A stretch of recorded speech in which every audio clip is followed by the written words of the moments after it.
My name is Thomas Brennan, and I am 68 years old. The events I am about to tell you happened back in October of 2009, but they haunt me still, as vivid and terrifying as the night they occurred.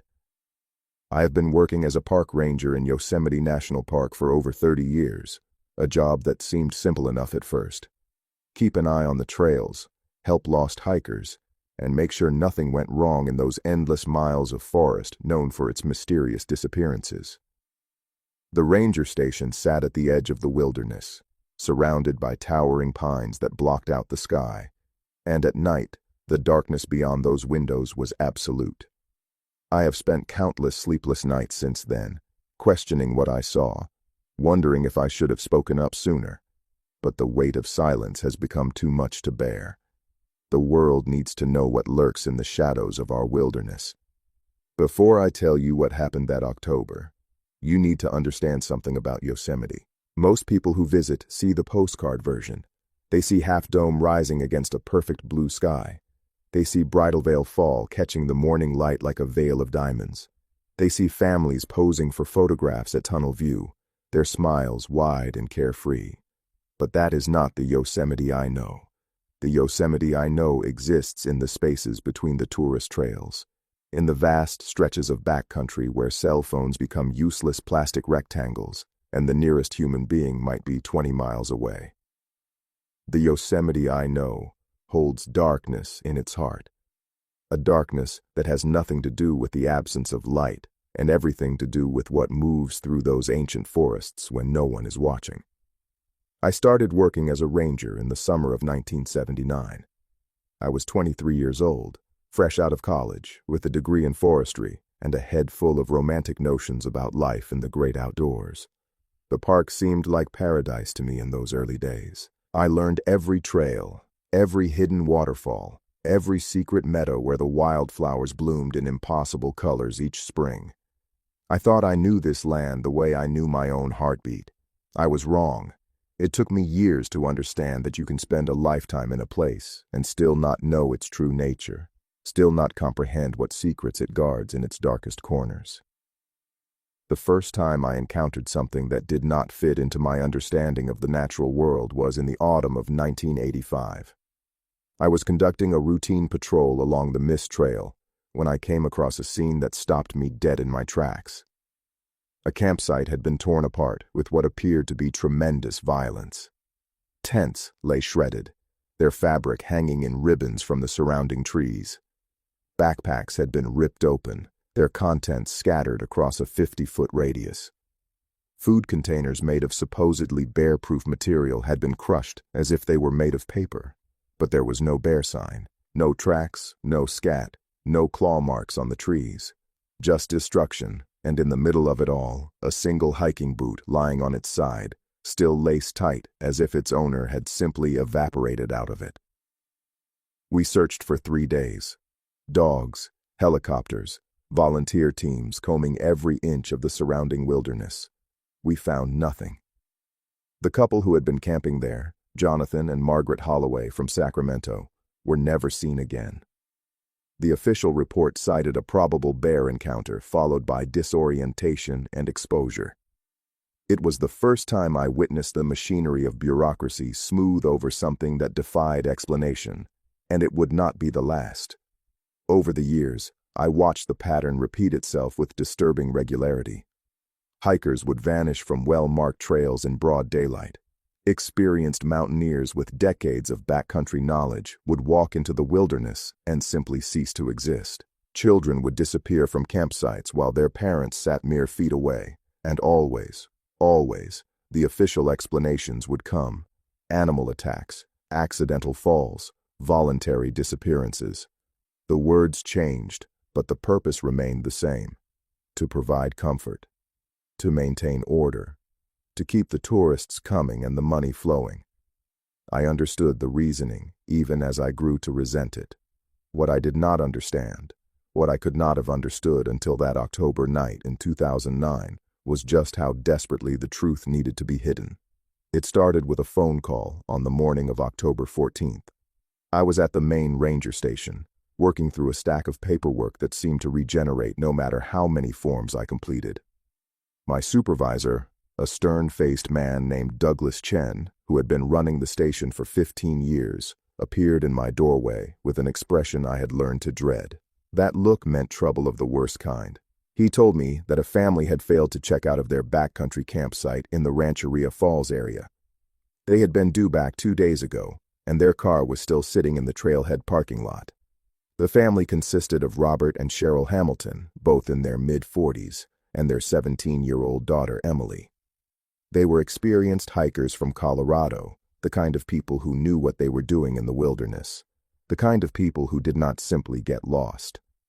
I assembled a search team, and we headed out within the hour. The trail to Rancheria Falls is not particularly difficult, about 13 miles round trip through some of the most beautiful country Yosemite has to offer. The aspens were turning gold that time of year, and under other circumstances, I might have enjoyed the hike. But there was a heaviness in the air that morning, a thickness that seemed to press against my chest with every step. The other rangers felt it too.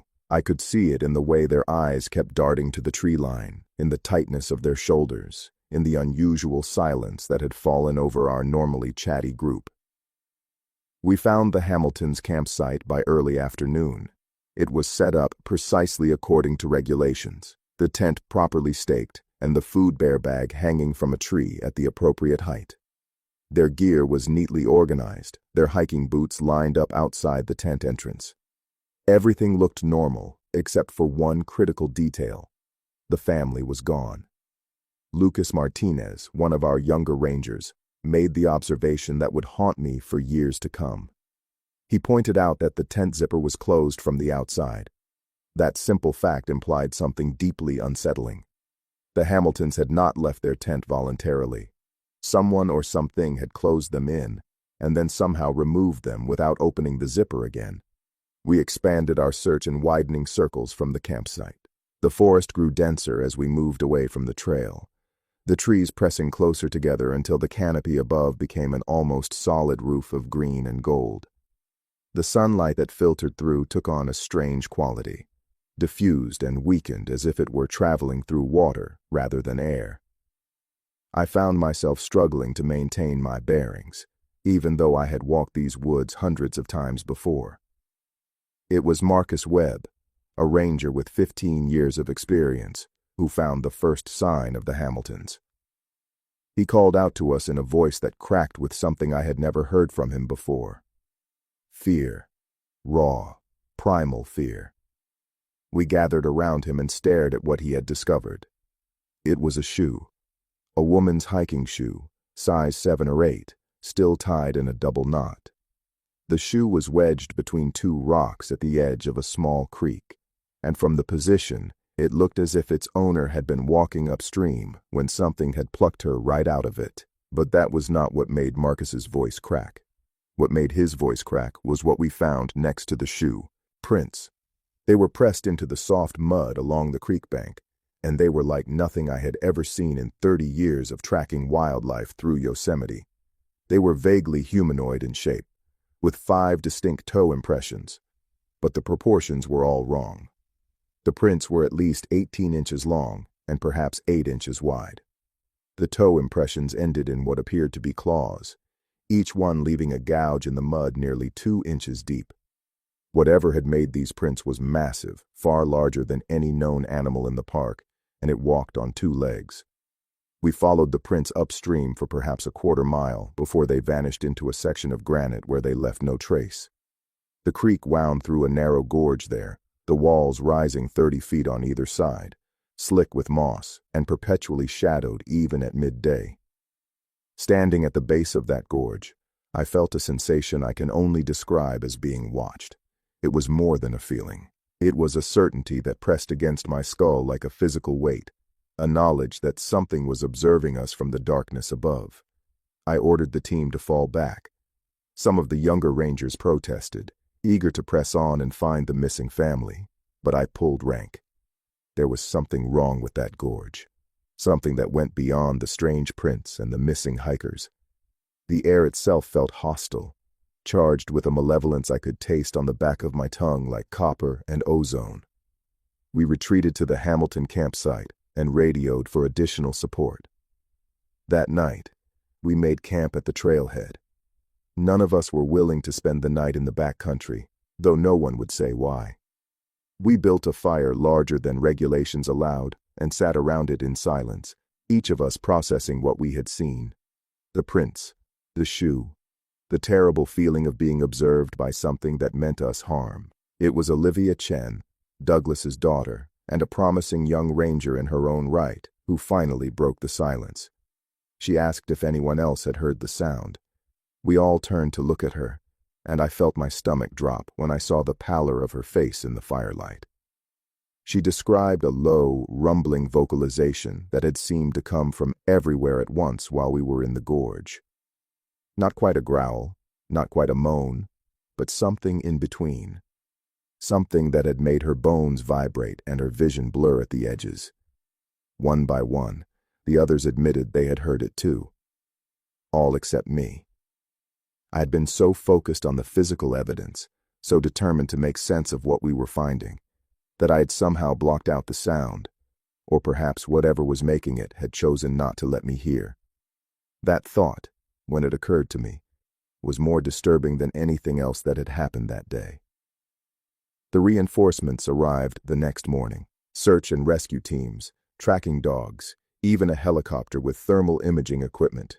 Douglas Chen himself came out to supervise, his face set in grim lines that aged him a decade overnight. He took me aside and asked me what I thought we were dealing with. I told him the truth. I told him I did not know. The prints were unlike anything in the biological record. The circumstances of the disappearance defied logical explanation.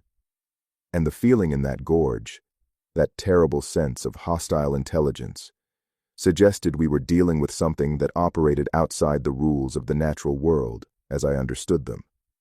Douglas listened without interrupting. When I finished, he was quiet for a long moment. Then he told me something that changed everything. He said this was not the first time. He said there had been incidents going back decades, incidents that were kept out of the official records and known only to a handful of senior rangers. He said there was a reason certain areas of the park were quietly closed to visitors, a reason that had nothing to do with erosion control or wildlife protection.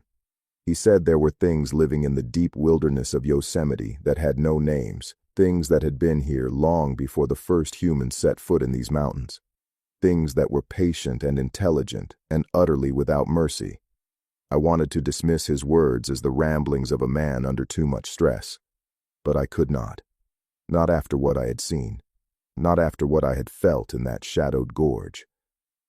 I asked him what we were supposed to do, and his answer chilled me to the bone. He said we were supposed to find the Hamiltons, and then we were supposed to pray that we did not find what had taken them. The search continued for 3 more days. We covered every inch of terrain within a 10-mile radius of the campsite. We brought in the best trackers the Park Service had to offer. We flew the helicopter in grid patterns until the fuel costs became prohibitive. We found nothing. No bodies, no clothing, no equipment. The Hamiltons had vanished as completely as if they had never existed. On the 4th day, I made a decision that would lead me into the darkest night of my life. I decided to go back to the gorge alone. I know how that sounds. I know it was reckless, possibly suicidal, but I had to understand. 30 years of my life had been devoted to these mountains, and I could not accept that they harbored something so far beyond my comprehension. I needed to see for myself what lurked in those shadows. I needed to know the truth, even if that truth destroyed me. I set out before dawn, telling no one where I was going. The trail was familiar in the early light, the trees casting long shadows that stretched toward me like grasping fingers. I moved quickly and quietly, using skills I had developed over decades of wilderness navigation. By mid-morning, I had reached the creek where we had found the shoe. The prints were gone. Heavy rain 2 nights before had washed away all trace of them, leaving the mud banks smooth and unmarked. But the shoe was still there, wedged between the same 2 rocks, a silent testament to the horror that had unfolded in this place. I picked it up and turned it over in my hands. Size 7.5. Cheryl Hamilton had been a small woman. I followed the creek upstream, moving slowly and stopping frequently to listen. The forest was unnaturally quiet. No bird song, no rustling of small animals in the underbrush. Just the soft gurgle of the water and the sound of my own breathing, loud in my ears. The gorge opened before me like a wound in the earth, its walls rising dark and slick on either side. I hesitated at the entrance, every instinct screaming at me to turn back. But I did not turn back. I stepped into the shadows. The temperature dropped immediately, a chill that had nothing to do with the lack of sunlight. The walls of the gorge pressed in on me, so narrow in places that I had to turn sideways to squeeze through. The creek became a trickle, and then disappeared entirely, absorbed into the rocky ground. I was climbing now, my hands finding holds in the mossy granite, my feet searching for purchase on the slippery stone. And then I heard it. The sound Olivia had described, a low, resonant vocalization that seemed to come from the rock itself, vibrating through my bones and blurring the edges of my vision. It was not loud, but it was everywhere, filling the gorge with a pressure that made my ears pop and my eyes water. I froze, clinging to the rock face, and waited. The sound faded. Silence returned. But now I could smell something. A thick, organic odor that reminded me of rotting vegetation and wet animal fur. It grew stronger as I climbed, until I had to breathe through my mouth to keep from gagging. I knew I should turn back. I knew that every moment I spent in this place was a moment closer to whatever fate had befallen the Hamiltons. But I kept climbing. The gorge opened suddenly into a small clearing, a bowl-shaped depression in the granite perhaps 50 feet across. The walls rose steeply on all sides, and the only entrance was the narrow passage I had just ascended. The floor of the clearing was littered with bones. They were everywhere, scattered across the stone, piled against the walls, some fresh and others so old they had begun to calcite into the rock itself. Animal bones mostly. Deer, bear, mountain lion. But among them, unmistakably, were human remains. I saw skulls, vertebrae, the long bones of arms and legs. I saw scraps of fabric and the glint of metal that might have been belt buckles or zipper pulls. This was a feeding ground, a larder, a place where something brought its prey to consume at leisure. In the center of the clearing, arranged with what appeared to be deliberate care, were 3 bodies. I did not need to see their faces to know who they were. The matching hiking clothes, the family resemblance in their builds, the Colorado Rockies baseball cap lying next to the smallest of the 3. Robert, Cheryl, and Emily Hamilton had been found. They were not intact. I will not describe what had been done to them. Some images should not be put into words, should not be given the permanence of language. Suffice to say that whatever had killed them had taken its time and had not been driven by hunger alone. There was a cruelty to the arrangement of the remains, a deliberate display that suggested intelligence and malice working in terrible concert. This thing, whatever it was, did not simply kill. It enjoyed killing. It took pleasure in the destruction of human life. I do not know how long I stood there, paralyzed by horror. It might have been seconds. It might have been hours. The smell was overwhelming, the sight before me so far beyond anything I had prepared myself for that my mind simply refused to process it. I was dimly aware that I needed to leave, needed to get back to the ranger station and report what I had found, but my legs would not obey. And then I felt it again. That terrible sense of being watched. I turned slowly, my hand moving instinctively to the pistol at my hip. The entrance to the clearing was behind me, the narrow passage descending into shadow.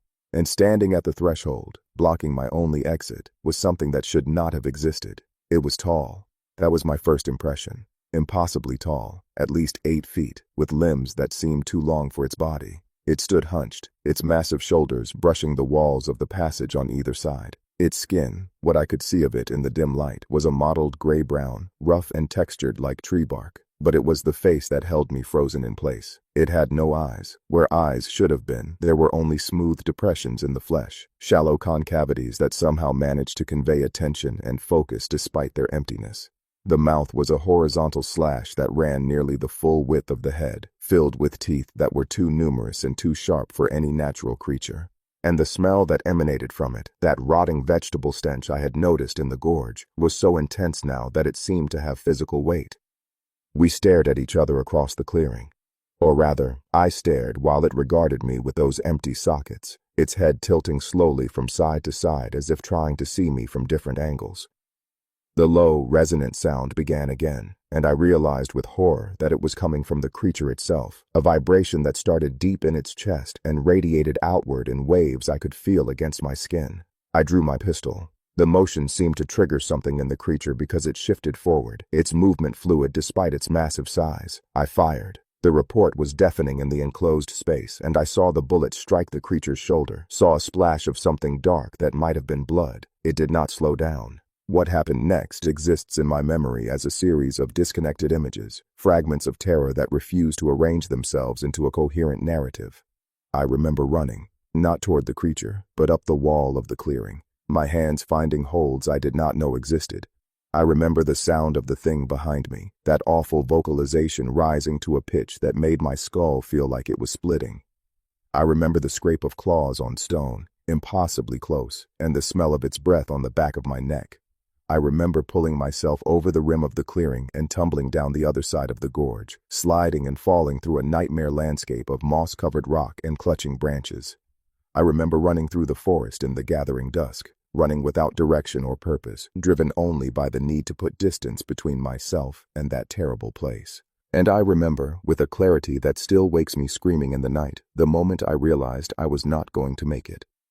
The creature had circled around me. I do not know how.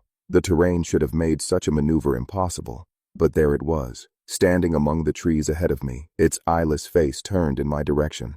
I skidded to a halt, my lungs burning and my legs threatening to give out beneath me. The pistol was still in my hand, though I had no memory of holding on to it. I raised it and fired again and again and again, until the slide locked back on an empty magazine. The creature absorbed the bullets without apparent effect. It began to move toward me, its gait unhurried now, almost leisurely. It knew I had nowhere left to run. It was savoring the moment.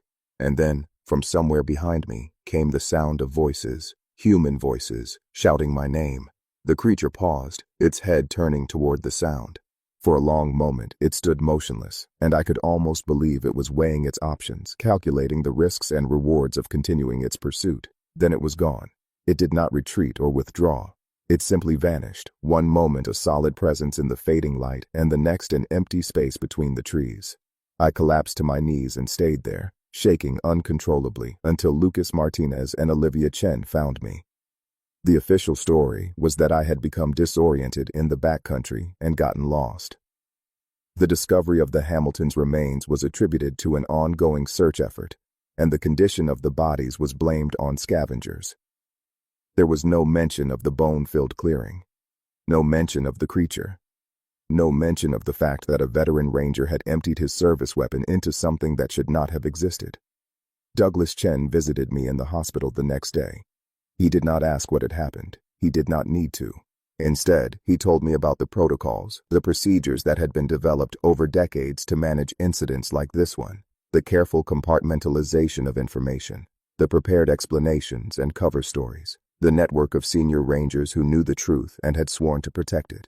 He asked me if I was willing to become part of that network. He asked me if I could carry the weight of that knowledge for the rest of my career. I told him yes. What else could I do? I had seen the alternative. I had seen what happened to people who wandered unprepared into the territory of something that predated human civilization. The public needed to be protected, not from the truth, but from its consequences. If people knew what really lurked in the wild places of our country, if they understood how thin the line was between their comfortable lives and an ancient, hungry darkness, the resulting panic would be catastrophic. So I kept silent. For 15 years I kept silent. I continued my work as a ranger, guiding hikers and maintaining trails and pretending that the worst dangers in Yosemite were bears and weather and the occasional rock slide. I learned to live with the nightmares, with the memories that ambushed me in quiet moments, with the knowledge that somewhere out there in the vast wilderness I had devoted my life to protecting, something terrible was waiting. But I could not forget. And as the years passed, I began to notice things that others might have missed. Patterns in the disappearances, concentrations of unexplained incidents in certain areas, behaviors that suggested not random predation, but something more purposeful, more intelligent. The creature, I came to believe, was not alone, and it was not confined to that single gorge where I had found the Hamiltons. In the autumn of 2007, a geology student named Jennifer Watts disappeared from a research site near Tuolumne Meadows. She had been cataloging rock formations for her doctoral thesis, working alone in an area that had been closed to the public for years. Her campsite was found intact, her notes and equipment undisturbed. The only sign of struggle was a single bloody handprint on a boulder, too smeared to yield useful evidence. 3 months later, a pair of experienced mountaineers vanished during a winter ascent of Mount Lyell. Their climbing ropes were found anchored to the rock face, cut cleanly as if by a blade, with no trace of the men who had been using them. The search was called off after an avalanche made the area too dangerous to explore. In the spring of 2008, a family of 5 from Texas disappeared during a day hike to Mirror Lake. They had been on a marked trail within sight of the valley floor. 100 other hikers had passed through the same area that day, and not one of them reported seeing anything unusual. The family was simply there one moment and gone the next, leaving behind nothing but a child-stuffed rabbit lying in the middle of the path. Each incident followed the same pattern. No bodies recovered, no coherent explanation. Official reports citing accidents, exposure, voluntary disappearance, and always that quick, efficient smoothing over of the details that might have raised uncomfortable questions. I compiled my own records, names, dates, locations, circumstances. I mapped the disappearances and looked for connections. What I found disturbed me deeply. The incidents were not random. They clustered around specific geographic features, areas where the terrain was most rugged and the wilderness most impenetrable. They occurred most frequently during certain times of year, particularly the transitional months of spring and autumn when the park was less crowded and the backcountry was most accessible. And they showed a clear preference for certain types of victims. Solo hikers, small groups, families with children. The creatures, whatever they were hunting. And they were hunting strategically. I brought my findings to Douglas Chen in the summer of 2009. He listened without interrupting, his face growing more grave with each detail I presented. When I finished, he was quiet for a long moment. Then he told me something that made the blood drain from my face. He told me the creatures were getting bolder. He told me the incidents were increasing in frequency and moving closer to populated areas. He told me that just the previous month, a maintenance worker had been attacked within sight of the Ahwahnee Hotel, dragged into the forest so quickly that the guests who witnessed it thought they had seen a bear. He told me he was afraid the protocols were no longer working. He told me he was afraid that soon, very soon, there would be an incident that could not be explained away. And he told me there was a plan, a desperate, dangerous plan to confront the creatures on their own territory and determine once and for all what we were dealing with. He asked me to lead the team. I agreed. How could I not? I had carried the weight of this secret for 15 years. I had watched the disappearances mount and the explanations grow thinner. I had lived with the memory of that eyeless face, those impossible teeth, that terrible sound that seemed to emanate from the earth itself.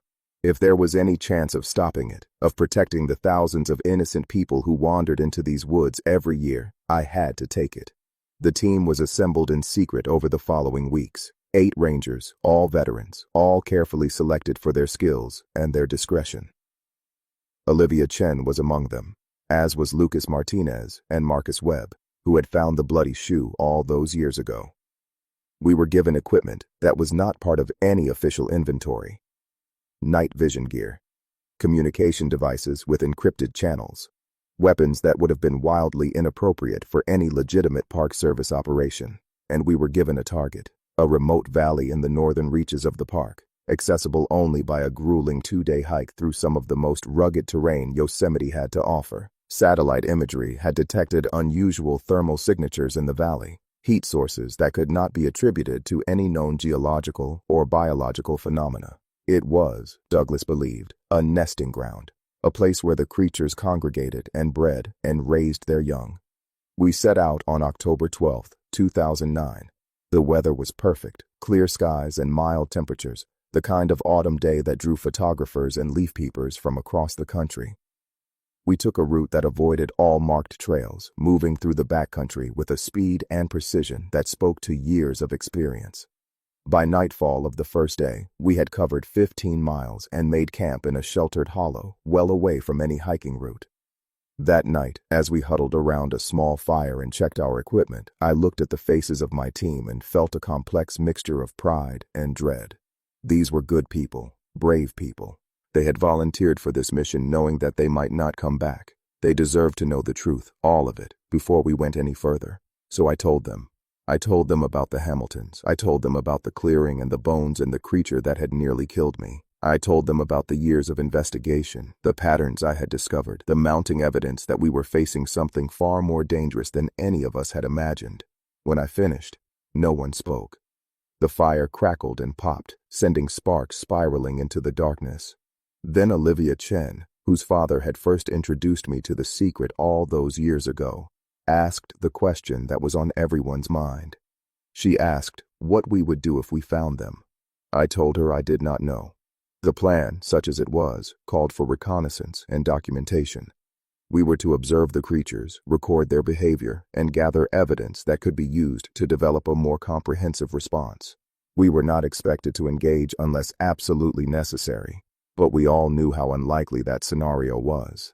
These things did not tolerate intrusion into their territory. They did not allow witnesses to escape. Whatever we found in that valley, we would almost certainly have to fight our way out. We broke camp before dawn and continued our trek into the wilderness. The terrain grew more difficult as we climbed, the trees giving way to exposed granite and fields of broken talus. By mid-afternoon of the second day, we had reached the rim of the target valley and were looking down into a landscape that seemed to belong to another world entirely.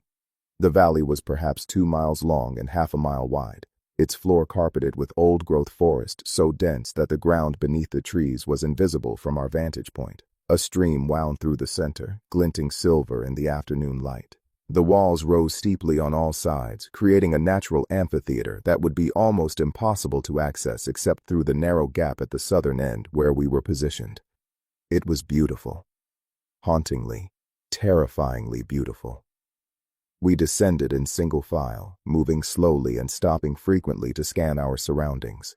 The forest closed around us like a living thing, the canopy so thick that the afternoon sunlight dimmed to a greenish twilight. The air was heavy with moisture and that familiar smell, that rotting vegetation odor I remembered from the gorge. We were in their territory now. I could feel it in my bones. The first sign came an hour into our descent. Lucas Martinez, who was walking point, held up his fist to signal a stop. We gathered around him in silence and stared at what he had found. It was a marker, a pile of stones arranged in a deliberate pattern, topped with what appeared to be an animal skull. The skull had been stripped of flesh and bleached white by the elements, but I could still identify it as belonging to a mountain lion. It was facing outward, its empty eye sockets turned toward the direction from which we had come. A warning, a territorial boundary, a message that we were not welcome here. We pressed on. What choice did we have? We had come too far to turn back now, and the information we sought lay somewhere ahead in the depths of the valley. But I noticed that the team had grown quieter, their movements more cautious. They felt it too. The presence, the watching. As the light began to fade, we made camp in a small clearing beside the stream. I set up a rotating watch schedule and distributed the night vision equipment. The plan was to wait until full dark and then move deeper into the valley, using the cover of night to observe without being observed. It was a good plan, logical, professional. It did not survive first contact. Marcus Webb had the first watch. He was positioned at the edge of the clearing, facing into the forest, his night vision goggles turning the darkness into a sea of ghostly green. The rest of us were trying to get what sleep we could, our bodies exhausted from the long hike, but our minds too wired to fully relax. I was drifting in that twilight state between waking and sleeping when the scream tore through the night.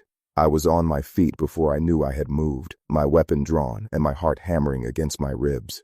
The camp was chaos. Flashlight beams swung wildly through the darkness. Voices shouted questions and commands that overlapped into meaningless noise, and from somewhere in the forest, that sound, that terrible resonant vocalization, was building to a pitch that made my teeth ache. Marcus was gone. His night vision goggles lay on the ground where he had been sitting, but there was no sign of the man himself. No blood, no struggle, just an empty space where a moment ago a living human being had been. We formed a defensive circle, backs to the center of the clearing, weapons pointed outward into the impenetrable darkness. The sound surrounded us now, coming from every direction at once. I could feel it in my chest, a vibration that seemed to sync with my heartbeat and slow it to a crawl. My vision blurred at the edges. My thoughts became sluggish and disconnected. And then I saw them. They emerged from the trees on all sides, not walking but flowing, their movements liquid and silent despite their massive size. There were at least a dozen of them, maybe more. Their gray-brown skin seemed to absorb the light from our flashlights, reflecting nothing back. Their eyeless faces turned toward us with that terrible, focused attention.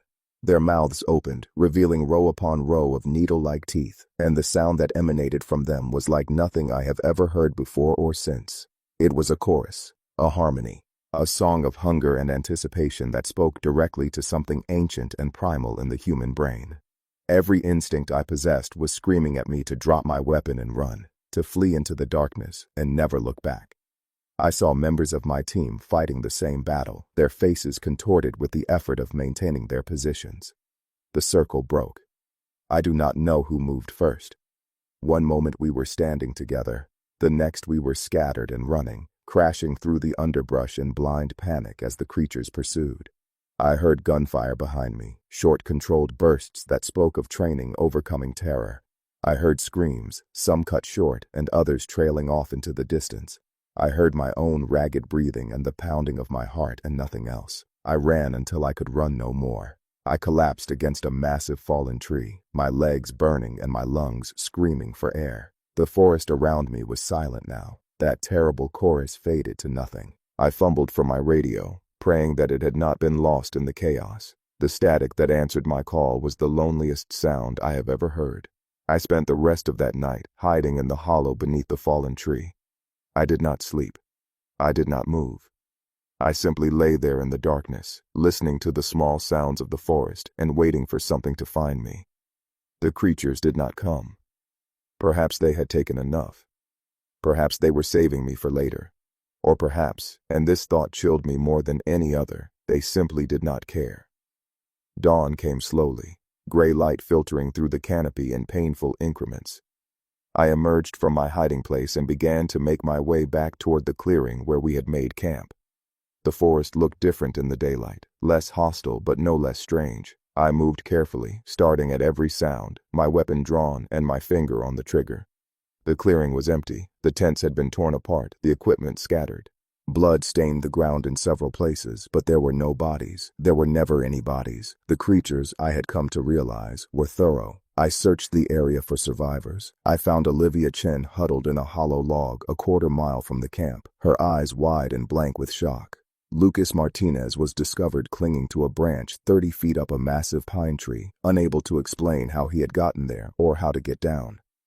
We never found Marcus Webb or any of the others. The three of us made the long trek back to civilization in a daze. We did not speak of what had happened. We did not need to.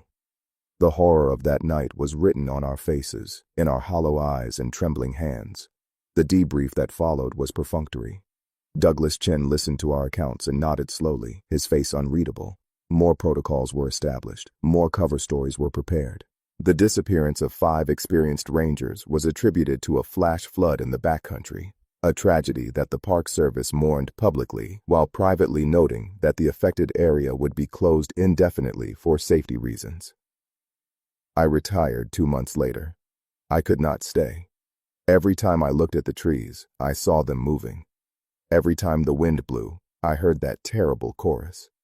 The wilderness I had loved my entire life had become a place of nightmares, a vast and hungry darkness that watched me with eyeless patience. In the years since, I have followed the news from Yosemite with a mixture of dread and resignation. The disappearances continue. The official explanations become ever more elaborate.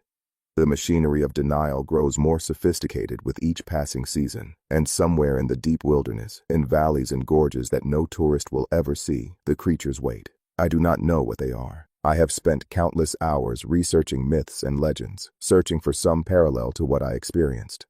The closest I have found are the old stories of the indigenous peoples who lived in these mountains before the Europeans came.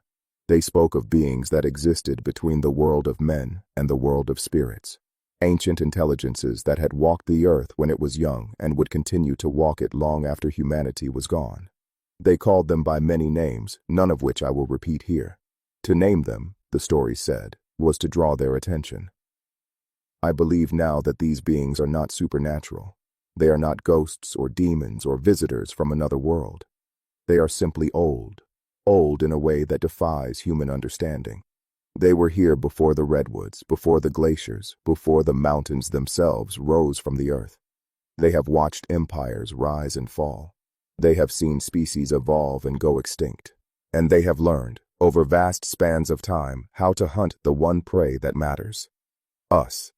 The national parks we treasure are not pristine wilderness preserved for our enjoyment. They are territories, preserves, places where the old ones have been pushed but not defeated, contained but not controlled. Every trail we hike, every campsite we set up, every photograph we take of the breathtaking scenery is a violation of boundaries that we cannot see and will not survive crossing. I tell you this not to frighten you, though fear is an appropriate response. I tell you because the secret has been kept too long, protected by too many, at too great a cost. People have a right to know what waits for them in the wild places. They have a right to make informed choices about where they go and what risks they take. They have a right to understand that the warning signs in the closed areas and the official explanations are not always what they seem. Yosemite National Park receives over 4 million visitors each year. Most of them will have wonderful experiences. They will see the waterfalls and the granite domes and the ancient sequoias. They will take pictures and make memories and return home safely to their ordinary lives. But some of them will not. Some of them will wander off the marked trails. Some of them will venture into areas they should not go. Some of them will make the mistake of thinking that the wilderness is beautiful and benign and waiting to embrace them. Those are the ones who will learn the truth. I am 68 years old now. My nightmares have faded somewhat, worn smooth by the passage of time. I can walk in the woods near my home without freezing in terror at every shadow. I can hear an unexpected sound without reaching for a weapon that I no longer carry. But I have not forgotten. I will never forget. Sometimes, late at night when the wind is right, I think I can hear them. That low, resonant chorus drifting across the miles, carried by currents of air that should not be able to travel so far. They are singing. They are always singing. And though I cannot understand the words, I know what they mean. They are patient, they are eternal, and they are waiting. If you visit Yosemite or any of our great wild places, please be careful. Stay on the marked trails. Do not go out alone. Pay attention to the warning signs, even the ones that do not make sense. And if you ever find yourself in a place where the forest grows suddenly quiet, where the air takes on a strange thickness, and the feeling of being watched becomes impossible to ignore, do not wait to see what comes next. Run. Run as fast as you can, and do not look back. Because I have seen what lives in the shadows of our wilderness. I have looked into those eyeless faces and felt that ancient hunger. And I know, with a certainty that chills me to my very core, that they are always watching, always waiting, always hungry. And once they choose you, once they mark you as prey, there is no escape.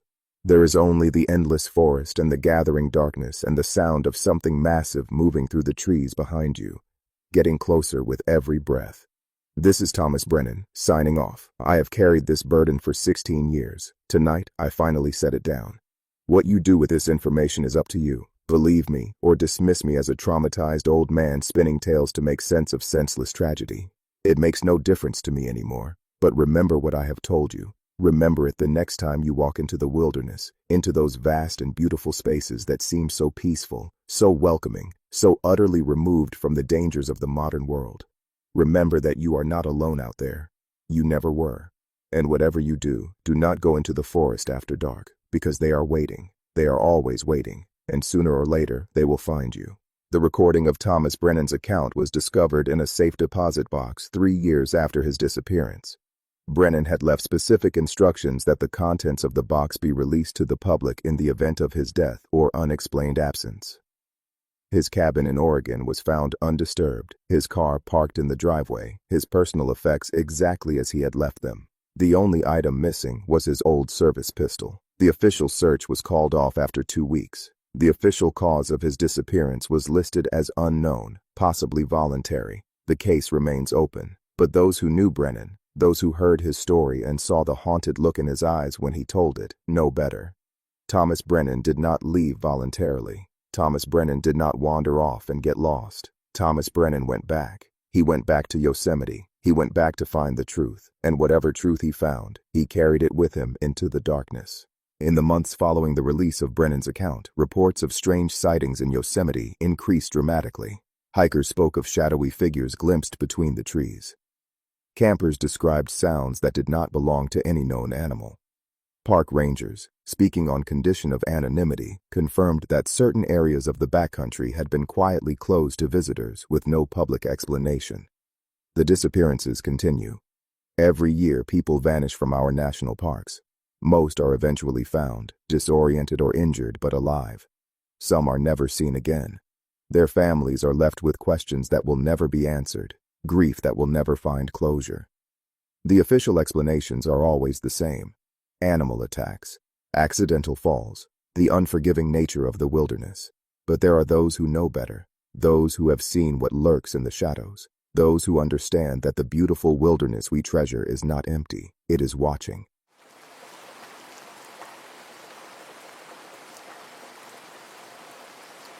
I was never much of a camper. Growing up in Manhattan, where the closest thing to wildlife was the occasional rat scurrying across subway tracks, I developed an instinctive aversion to anything beyond the reach of public transportation. The city was my sanctuary, a concrete jungle where every corner felt familiar, filled with the aroma of street vendor hot dogs, the endless symphony of car horns, and the warm glow of streetlights that never let darkness settle in. My brother Harris was different. While I found comfort in urban chaos, he drew energy from its absence. Born just 15 months apart, we shared the same dark hair and sharp features from our mother. But that is where our similarities ended. Where I was tense and calculating, Harris moved through life with an easy, natural grace, as if he had discovered some secret to staying calm in a world that never stopped moving. We grew up in a cramped apartment on the Lower East Side, where the walls were thin enough to hear our neighbors arguing at 3 a.m, and the radiator clanked like a dying machine every winter. Our parents worked themselves to the bone trying to give us something better. Mom pulled double shifts at the hospital while Dad bounced between construction jobs and whatever else he could find. Despite the financial struggles, there was never any shortage of love in that apartment. Harris and I shared a bedroom until I left for college, and those late-night conversations shaped who we would become. I talked about spreadsheets and stock markets, about climbing corporate ladders and escaping the poverty that had defined our childhood. Harris spoke of mountains and forests, of places so remote that human voices had never echoed through them. He showed me pictures from National Geographic, pointing at vast wilderness landscapes with the kind of reverence most people reserve for religious icons. I never understood his obsession with the outdoors. To me, nature was something to be conquered, paved over, transformed into something useful. But Harris saw it differently. He saw mystery and wonder in every tree, every stream, every untouched patch of earth.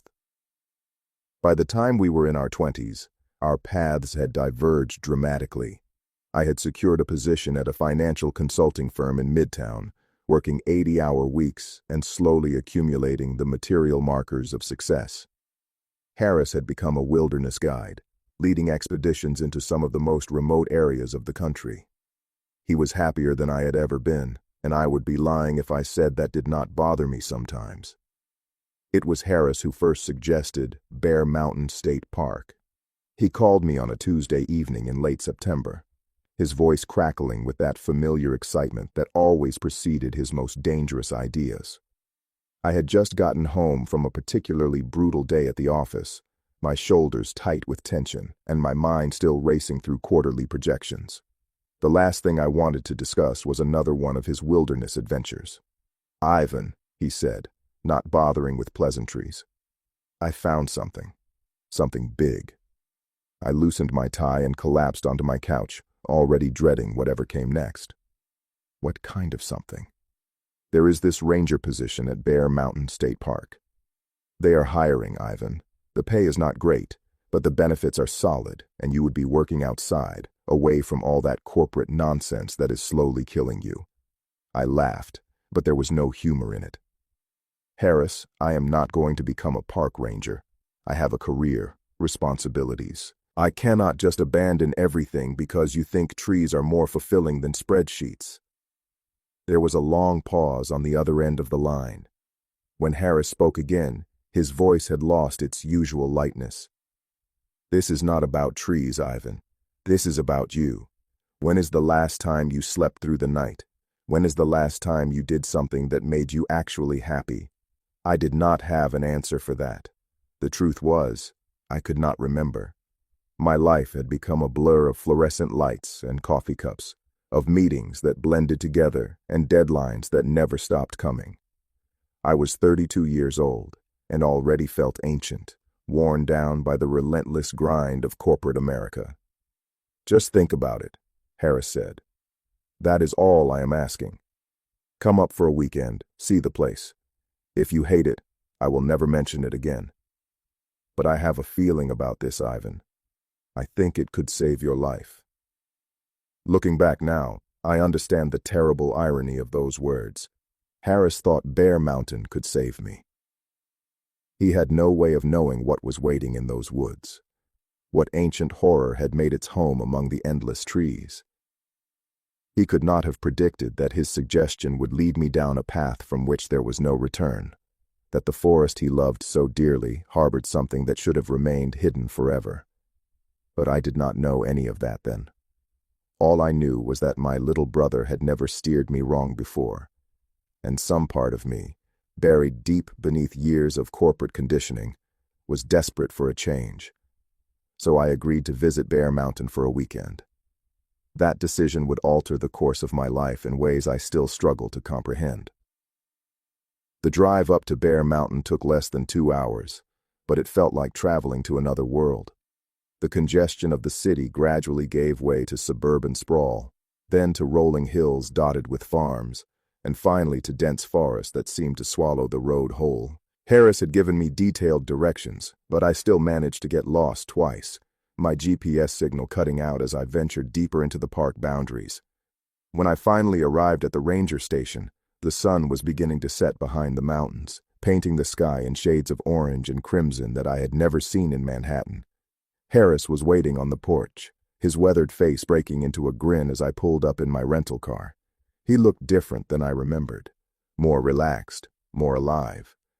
The stress lines that had begun to appear around his eyes the last time I saw him had vanished, replaced by a healthy tan and an ease of movement that spoke of countless hours spent outdoors. "You made it," he said, pulling me into a bear hug that nearly knocked the wind out of me. "I was starting to think you had gotten cold feet." "I almost did," I admitted. "About 6 times. He laughed and led me inside the ranger station, a modest wooden structure that smelled of pine and coffee. The interior was sparse but functional, with a large map of the park covering one wall and various pieces of equipment hanging from hooks near the door.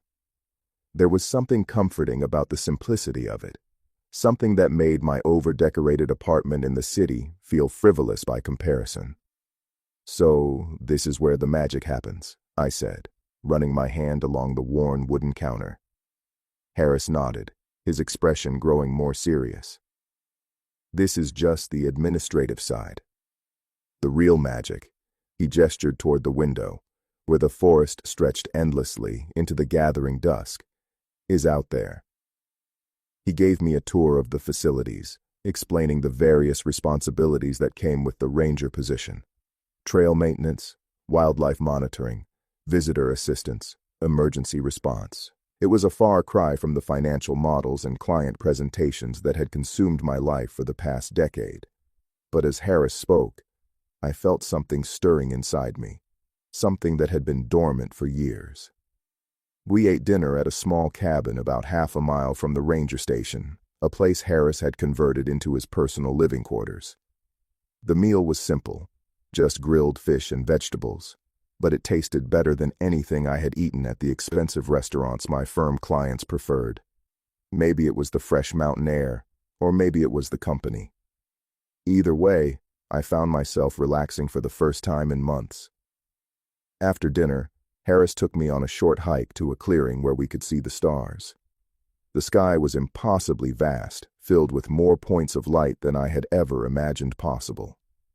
In Manhattan, you were lucky to see a handful of stars on the clearest nights. Here, the Milky Way stretched across the heavens like a river of diamonds, so bright it cast faint shadows on the ground. "This is what I wanted you to see," Harris said quietly. "This is what you are missing, stuck in that concrete prison." I did not argue with him. Standing there beneath that infinite sky, I understood for the first time what had drawn my brother to places like this. There was a peace here, a stillness that seemed to seep into your bones and quiet all the noise in your head. For those few precious moments, I forgot about deadlines and profit margins and quarterly reports. I was just a man standing beneath the stars, feeling small and insignificant, and somehow more alive than I had in years. It was during that first visit that Harris introduced me to Tyler Maddox. Tyler was the senior ranger at Bear Mountain, a grizzled veteran in his late 50s with skin like worn leather and eyes that seemed to have seen too much. He had been working the park for nearly 3 decades, longer than anyone else on staff, and there was something about him that immediately put me on edge. He greeted us outside the main ranger station the next morning, his handshake firm but brief, his gaze appraising as it swept over me. "So you are the city boy Harris keeps talking about, thinking about joining our little family here?" I glanced at Harris, who gave me an encouraging nod. "I am considering it." Tyler studied me for a long moment, then grunted in a way that could have meant anything. City people usually do not last long out here. They come up thinking it is going to be some kind of vacation, all campfires and nature walks. They do not understand what the forest really is. "And what is that?" I asked, annoyed by his dismissive tone. He turned to look at the tree line, his expression unreadable. "Old. That is what it is. Older than any of us can imagine. And old things, they have long memories. They do not take kindly to strangers." I assumed he was just trying to scare me, engaging in some kind of hazing ritual reserved for newcomers. Harris certainly seemed to think so, judging by the way he rolled his eyes behind Tyler's back. But there was something in the older ranger's voice that did not quite fit with simple intimidation. It sounded almost like a warning. The weekend passed quickly, filled with hikes and wildlife sightings and conversations that went deeper than any I had had in years. By the time I drove back to the city on Sunday evening, my decision was made. I would take the ranger position. I would leave behind everything I had worked for and start over in a place where the stars were visible and the air did not taste like exhaust fumes. My colleagues thought I had lost my mind. My boss offered me a raise, then a promotion, then finally just shook his head in bewildered disappointment when I submitted my resignation. My apartment sold faster than expected, and within 2 months of that first visit, I was officially a ranger at Bear Mountain State Park. The transition was not easy. My body, softened by years of desk work, protested every physical demand the job required. My mind, conditioned to thrive on constant stimulation, struggled with the long stretches of solitude that came with patrolling remote sections of the park. But Harris was patient, just as he had always been, and slowly I began to adapt. Those first few months were some of the best of my life. I lost weight and gained muscle. I learned to read the forest, to recognize the subtle signs that indicated changes in weather or wildlife activity. I discovered a capacity for peace that I had not known existed within me. The nightmares that had plagued me in the city, stress dreams about missed deadlines and failed presentations, gradually faded away, replaced by dreamless sleep that left me feeling genuinely rested for the first time in years. But even during those idyllic early days, there were hints that something was not quite right at Bear Mountain. Little things mostly, easy to dismiss or explain away. The way certain sections of the park always felt colder than they should, even in summer. The strange reluctance of wildlife to venture into specific areas, leaving patches of forest eerily devoid of animal life. The occasional hiker who would emerge from the trails looking shaken, struggling to articulate what had frightened them, but clearly deeply disturbed. And then there were the stories.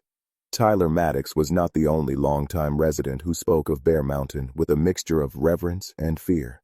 The locals, people whose families had lived in the shadow of these mountains for generations, had their own tales to tell. Stories passed down from parents and grandparents about things that walked in the deep woods, about sounds that came from nowhere and everywhere at once, about people who ventured too far into the wilderness and were never seen again. I dismissed most of these accounts as folklore, the kind of campfire tales that every rural community cultivates to entertain tourists and frighten children. But there was one story that stuck with me, one that I heard multiple times from multiple sources, always told in the same hushed, reluctant tone. They called it the Hollow Man. The descriptions varied slightly depending on who was telling the story, but certain details remained consistent. It was tall, impossibly tall, with limbs that seemed too long and joints that bent in ways that made your eyes hurt to look at. It moved through the forest without making a sound, and where it walked, silence followed. Animals would not cross its path, plants would wither and die, and anyone who saw it, who truly saw it, would be marked, claimed. It was only a matter of time before the Hollow Man came back for them. I laughed the first time I heard this story, told by an old-timer at the local bar after one too many beers. But the look he gave me in response killed my amusement instantly. It was a look of genuine pity, the kind of expression you might wear when speaking to someone who has just received a terminal diagnosis. "Laugh all you want, city boy," he said quietly. "But there is a reason people do not go into the deep woods alone. There is a reason even the rangers stick to the marked trails. Some things are older than us, older than the mountains themselves, and they do not like being disturbed." I thought about that conversation more than I wanted to admit in the weeks that followed. And when the disappearances started, I remembered it with a chill that had nothing to do with the autumn temperatures. The first one happened in early October, about 6 months after I had started my new career. A hiker named Gabriel Reyes failed to return from a solo day trip on one of the park's more challenging trails. His car was found in the parking lot, his registration slip still displayed on the dashboard, but Gabriel himself had vanished without a trace. The search lasted a week. I was part of the team that combed through miles of wilderness, calling his name until our voices went hoarse, looking for any sign of where he might have gone. We found nothing. No body, no equipment, no indication of what had happened to him. It was as if Gabriel Reyes had simply ceased to exist somewhere along that trail. "These things happen," Tyler told me after the search was finally called off. "People underestimate the wilderness. They make mistakes, take wrong turns, fall into ravines or rivers. Sometimes we find them. Sometimes we do not." But something in his voice suggested he did not entirely believe his own explanation. And when I pressed him for details about similar cases in the park's history, his expression shuddered in a way that told me the conversation was over. I did my own research after that. The county library had archives going back decades, and what I found there kept me awake for several nights. Gabriel Reyes was not the first person to disappear in Bear Mountain State Park. He was not even the 10th. Over the past 100 years, dozens of people had vanished within the park boundaries, and the pattern was disturbing in its consistency. They were always alone. They always disappeared from the same general area, a remote section of the park that locals called the Hollow, though I could not find that name on any official map, and they were never found, not a single one of them. No bodies, no bones, no closure for the families left behind. They simply walked into the forest and never walked out again. I brought my findings to Harris, expecting him to dismiss my concerns as the paranoid imaginings of a city boy who had read too many horror novels. Instead, he listened in silence, his expression growing increasingly troubled as I laid out the evidence. "I have heard stories," he admitted when I finished. "The other rangers, the ones who have been here longer, they talk sometimes. Late at night, after a few drinks. They say there is something in the hollow, something that has been there since before the park existed. Before the town existed. Before anything existed." "What kind of something?" He shrugged, but the gesture was stiff, uncomfortable. "Nobody knows for sure. Or if they do know, they are not saying. But Tyler, he told me once that there are places in this park where the rules are different. Where the forest is not just old, but ancient in a way that makes old seem young. He said that whatever is in those places, it is not hostile exactly. It is just hungry, always hungry, and it has been feeding for a very long time. I wanted to dismiss his words as superstition, as the kind of irrational fear that thrives in isolated communities where education is limited and imagination runs wild. but I could not shake the feeling that Harris was holding something back, that there was more to this story than he was willing to share. That night, I dreamed of Gabriel Reyes.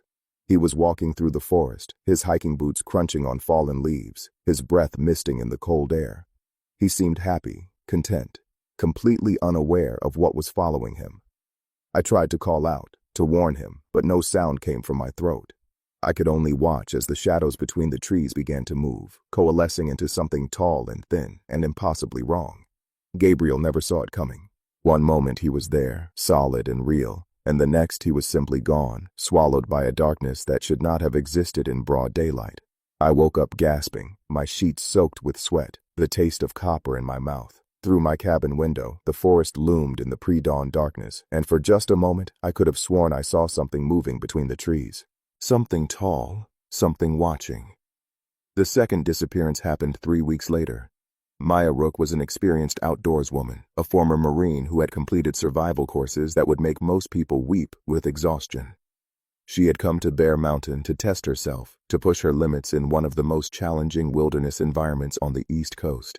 She had all the right equipment, all the right training, all the right instincts. None of it mattered. Her campsite was found intact, her tent still standing, her fire pit still warm. Her food was hanging from a branch exactly as protocol dictated, untouched by the bears and raccoons that usually ravaged unattended supplies. Her pack was there, her water filter, her satellite phone. But Maya herself had vanished, leaving behind nothing but a set of footprints that led into the forest and simply stopped, as if she had been lifted straight up into the air.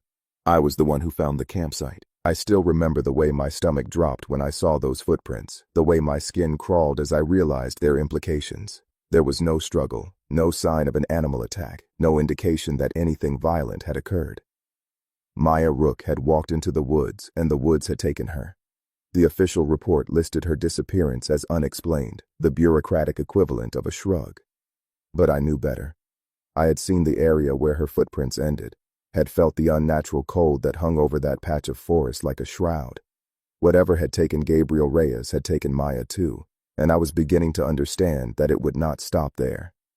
I tried to talk to Tyler about it, to share my theories and fears, but he shut me down with a ferocity that surprised me. "Some things are not meant to be understood," he said, his voice low and urgent. "Some questions are not meant to be asked. You want to survive in this job, you learn where the lines are, and you do not cross them." "What about the people who are disappearing?" I demanded. "Do we just accept that? Do we just let it keep happening?" Something shifted in his expression then, a fleeting glimpse of pain that he quickly suppressed. "We do not let anything happen. We are not in control here. We never have been. The best we can do is minimize the damage, keep people away from the places they should not go, and hope that is enough." It was not enough. I knew it then, and I know it now. But Tyler was right about one thing. I was not in control. None of us were. We were guests in that forest, tolerated visitors in a realm that operated by rules far older and stranger than anything human law could comprehend. The months that followed were some of the darkest of my life.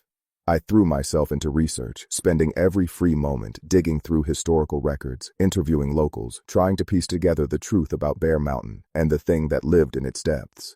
What I found was both illuminating and terrifying. The disappearances went back further than I had initially discovered, much further. Native American tribes had avoided this area for centuries, their oral histories describing it as a place where the world was thin, where things could cross over from elsewhere. Early European settlers had lost people here too, trappers and hunters who ventured into the deep woods and never returned. And in the decades since the park was established, the pattern had continued with grim regularity. Every few years, someone would vanish, always alone, always in the same general area, always without explanation. I found journal entries from previous rangers, men and women who had worked Bear Mountain long before I arrived. Many of them described experiences similar to mine, the feeling of being watched, the patches of unnatural cold, the dreams that felt more like memories of something terrible. Some of them had tried to investigate, to understand what was happening. Those rangers tended to leave the job abruptly, citing personal reasons or health concerns. A few of them had disappeared themselves, their fates recorded in the same clinical language used for the hikers they had once searched for. One journal in particular stayed with me. It belonged to a ranger named Catherine Walsh, who had worked Bear Mountain in the 1970s. Her entries started out normal enough, routine observations about weather patterns and wildlife sightings. But as the pages progressed, her tone changed. She wrote about hearing voices in the forest, whispers that seemed to come from everywhere and nowhere at once. She described seeing figures in her peripheral vision, tall and thin and somehow wrong, figures that vanished whenever she tried to look at them directly. Her final entry, dated October 15th, 1978, was brief and chilling. It knows I have been watching it. I can feel its attention, like ice on the back of my neck. Tonight I am going into the hollow. I need to understand. I need to see it for myself. God forgive me for what I am about to do. Catherine Walsh was never seen again. Her cabin was found empty, her belongings undisturbed. Her car still parked in the same spot where she had left it. Like all the others, she had simply vanished, swallowed by a forest that kept its secrets well. I should have left then. I should have packed my bags and driven back to Manhattan, back to the safe, predictable world of traffic jams and skyscrapers and artificial light. But something held me there. Some combination of stubbornness and guilt and morbid curiosity that I still cannot fully explain. Harris was still at Bear Mountain, still working the trails he loved, still refusing to acknowledge the danger that lurked in the deep woods. I could not abandon him. I could not abandon the mystery that had consumed my every waking thought. And so I stayed. I stayed, and I watched, and I waited. I stayed until the forest came for someone I loved, and by then, it was too late to do anything but run. The night it happened started like any other autumn evening. The air was crisp with the promise of winter, the trees ablaze with color that would soon fade to bare branches and empty silence. Harris and I had dinner together at my cabin, something we tried to do at least once a week, a small ritual that kept us connected even as the demands of the job pulled us in different directions. We talked about nothing important, the way brothers do. Harris complained about a group of tourists who had ignored his warnings about staying on marked trails. I shared a story about a particularly aggressive raccoon that had developed a taste for granola bars. For a few hours, everything felt normal. Everything felt safe. It was around midnight when the radio crackled to life, a distress call, automated, coming from somewhere in the northern section of the park. The signal was weak and intermittent, but the location it indicated made my blood run cold. The hollow. Someone was in the hollow, and they were in trouble. Harris grabbed his gear before I could stop him. "I am going," he said, his voice carrying that stubborn edge I knew so well. "Someone needs help." "Not there," I pleaded. "Harris, you know what happens to people who go there. Call for backup. Wait until morning. Just do not go into the hollow alone." He paused at the door, looking back at me with an expression I had never seen before. It was equal parts fear and determination. The look of someone who knows exactly what they are walking into and chooses to walk anyway. "Someone is in trouble, Ivan. Maybe I can help. Maybe I cannot. But I am not going to sit here and do nothing while another person disappears." "Then I am coming with you," I said, reaching for my own equipment. But Harris shook his head. "No, you stay here, monitor the radio. If I am not back by sunrise, call it in. Get everyone you can and come looking for me. Harris, please." He crossed the room and pulled me into a hug, holding me tight for just a moment. "I love you, big brother. I will be fine. I will see you in a few hours." Those were the last words my brother ever spoke to me. I watched him disappear into the darkness, his flashlight beam bobbing between the trees until it was swallowed by the forest's endless black. I stayed up all night, monitoring the radio, waiting for a signal that never came. By sunrise, I knew. By sunrise, I was already mourning. The search for Harris lasted longer than any of the previous ones. I would not let them stop. I walked those trails until my feet bled, screamed his name until my voice was nothing but a ragged whisper, pushed deeper into the hollow than anyone had gone in years. I found his flashlight first, lying in a patch of withered vegetation where nothing grew. Then his radio, the casing cracked, the battery dead. Then his jacket, hanging from a branch like a flag of surrender. But I never found Harris. I never found my brother. Like all the others before him, he had simply ceased to exist, erased from the world by something that did not play by human rules. I resigned from the Ranger Service the day the search was officially called off. Tyler tried to stop me, tried to tell me that leaving would not bring Harris back, that running from Bear Mountain would not change what had happened. But I could not stay. I could not spend another night in that cabin, looking out at the forest that had stolen everything from me. I could not walk those trails knowing my brother had walked them too, that he had trusted the wilderness he loved, and it had betrayed him in the worst possible way. The years since then have not been kind. I moved around a lot at first, unable to settle anywhere for long, haunted by memories and dreams and the constant feeling that something was following me, waiting for me to let my guard down. I tried therapy, tried medication, tried drowning my sorrows in bottles and pills and anything else that promised oblivion. Nothing worked. Nothing could erase what I had seen, what I had lost, what I knew to be true about the world. Eventually, I found my way back to the city. Not Manhattan. I could not bear to return to the place where Harris and I had grown up, but another city, far away, where the lights never went out and the noise never stopped. I took a job that required nothing more than showing up and going through the motions. I rented an apartment that felt like a prison cell, but at least had walls that kept the darkness at bay. I survived, which I suppose is the most anyone can ask for. But I never forgot Bear Mountain. I never forgot the hollow, or the thing that lived there, or the brother it had taken from me. And as the years passed, I began to hear stories, accounts from other places, other forests, other parks where people disappeared under similar circumstances. The names and locations changed, but the pattern was always the same. Lone hikers vanishing without a trace. Footprints that ended in the middle of nowhere. A feeling of being watched, of being hunted, of being marked by something that had no name and no face and no mercy. I started collecting these stories, documenting them, looking for connections that others had missed. It became my obsession, my reason for getting out of bed in the morning, the only thing that gave my broken life any sense of purpose. I corresponded with other survivors, people who had lost loved ones to the wilderness, people who had seen things they could not explain, people who understood the terrible truth that lurked beneath the surface of the natural world. That is how I ended up back at Bear Mountain. 20 years after Harris disappeared, I received a message from a ranger named Sarah Chen. She had found my research online, had recognized the patterns I described, had reached out because she was desperate and frightened and did not know where else to turn. "The disappearances have started again," she wrote. 3 in the past 6 months, all in the hollow. I need to know what you know. I need to understand what we are dealing with. I should have told her to run. I should have warned her that understanding would not help, that knowledge would not protect her, that the only way to survive was to leave and never look back. But I did not say any of those things. Instead, I booked a flight and a rental car and made the drive up to Bear Mountain for the first time in 2 decades. The park had changed since I left, and yet it had not changed at all. The ranger station had been renovated, the trails widened and improved, the facilities modernized to accommodate a new generation of outdoor enthusiasts, but the forest itself was the same, ancient and patient and hungry, waiting for the next victim to wander too deep into its embrace.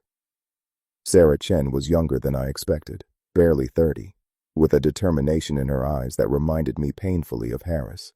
She had only been working at Bear Mountain for 2 years, but already she had seen enough to shake her faith in the orderly universe most people take for granted. She listened as I told her everything I knew, about the hollow, about the disappearances, about the thing that had taken my brother and countless others before him. She did not interrupt, did not question, did not dismiss my account as the ravings of a traumatized old man. She simply listened, and when I was finished, she nodded slowly. "I believe you," she said. "I have seen things, heard things, felt things that I cannot explain. But I need to do more than believe. I need to stop it. Is that possible? Can whatever is doing this be stopped?" I did not have an answer for her. In all my years of research, I had never found any evidence that the thing in the hollow could be defeated or destroyed. It was not a creature in any conventional sense, not an animal that could be hunted or a phenomenon that could be studied. It was something else. Something older and stranger and more fundamental, a part of the forest itself in some way I could not articulate, but I could not tell Sarah that. I could not crush the hope in her eyes the way my own hope had been crushed so many years ago. So I told her what I knew, which was not enough, and I promised to help her find answers, which I was not sure existed. We spent weeks going through old records, interviewing locals, exploring the edges of the hollow without ever quite crossing into its heart. Sarah was methodical and brave, qualities that would serve her well in most circumstances, but that I feared would prove insufficient against what we were facing. I tried to convince her to be careful, to maintain her distance, to observe without engaging, but she was young and determined and convinced that there had to be a solution, a way to end the cycle of disappearances once and for all. The night she went into the hollow alone, I was asleep in my motel room, dreaming of Harris. In the dream, he was walking through the forest, his voice calling out to me, asking me to follow, to come with him, to see what he had seen. I woke up with his name on my lips and a terrible certainty in my chest. I drove to the ranger station as fast as I could, my hands shaking on the wheel, my heart pounding with a fear I had hoped to never feel again. Sarah's car was in the parking lot. Her equipment was gone. The sign-out sheet showed her destination, the same coordinates that had appeared on that distress call 20 years ago. The hollow. I should not have gone after her. I know that now. I knew it then too, but the knowledge did not stop me. I grabbed a flashlight and a radio, and I walked into the darkness, following the same path my brother had taken all those years ago, heading toward the same terrible destination. The forest changed as I moved deeper. The trees grew older and more twisted, their branches reaching toward each other to form a canopy so thick that even the full moon's light could not penetrate. The temperature dropped, not gradually but all at once, as if I had crossed some invisible threshold into a different world. The sounds of the forest, the insects and birds and rustling leaves fell away until there was nothing but silence and my own labored breathing. I found Sarah at the edge of a clearing I did not recognize. She was standing perfectly still, her flashlight hanging limply from one hand, her eyes fixed on something I could not see. Her face was pale, expressionless, empty of everything that had made her Sarah. "Sarah," I called out, my voice barely above a whisper. "Sarah, we need to go. We need to leave right now." She did not respond. She did not even seem to hear me. She just stood there, staring into the darkness, waiting for something that was already on its way. I felt it before I saw it. A pressure in my chest, a ringing in my ears, a sense of something vast and ancient and utterly indifferent to human existence. The shadows between the trees began to shift and coalesce, forming a shape that my mind refused to fully process. It was tall, impossibly tall, with limbs that bent at wrong angles and a head that was less a face than an absence, a void where features should have been. The Hollow Man. After all these years, I was finally seeing it for myself. Time seemed to stop. The world narrowed to that clearing, to that impossible figure, to the woman who stood transfixed by its presence. I wanted to run, every instinct screaming at me to flee, but my legs would not obey. I was frozen, paralyzed, a mouse caught in the gaze of a snake that had no eyes. And then Sarah spoke. Just one word, barely audible, but it cut through the silence like a knife. "Beautiful." She took a step forward. Then another. Walking toward the thing, the horror, the impossibility that stood waiting for her. I tried to call out, tried to stop her, but no sound came from my throat. I could only watch as she drew closer and closer to the darkness, her form growing smaller, fainter, less real with every step. At the last moment, she turned and looked at me. Her eyes were different now, filled with something that might have been peace or might have been surrender. "Thank you," she said, "for trying." And then she was gone. Swallowed by the shadow, absorbed by the void, erased from existence as completely as if she had never been. The Hollow Man turned its eyeless gaze toward me, and I felt its attention like a weight pressing down on my soul. It was considering me, evaluating me, deciding whether I was worth the effort of consumption. In that moment, I understood something that all my research had failed to reveal. The thing in the hollow was not evil in any human sense of the word. It did not hate us or wish us harm. It was simply hungry, with a hunger that had no beginning and would have no end, a hunger that had been feeding on human beings for longer than memory or history could record. We were nothing to it. Less than nothing. Brief flickers of warmth and consciousness that it consumed the way we might consume a passing meal. And yet, for reasons I still cannot explain, it let me go. The pressure in my chest eased, the ringing in my ears faded, and suddenly I could move again, could turn and run, could crash through the underbrush without caring about direction or consequence. I ran until my lungs burned and my legs gave out, until I collapsed at the edge of the forest, sobbing and shaking and utterly broken. I left Bear Mountain the next morning. I did not wait to give a statement, did not try to explain what had happened, did not do any of the things that a responsible person would have done. I simply got in my car and drove, putting as many miles between myself and that terrible place as I could manage. That was 5 years ago. I am an old man now, older than I have any right to be, living in a small house on the outskirts of a city where the lights never go out. I do not go outside after dark. I do not visit parks or forests or anywhere that trees grow thick and the shadows linger. I have accepted that there are parts of the world that belong to something other than us, places where the rules we take for granted do not apply and never have. But I still dream of Bear Mountain.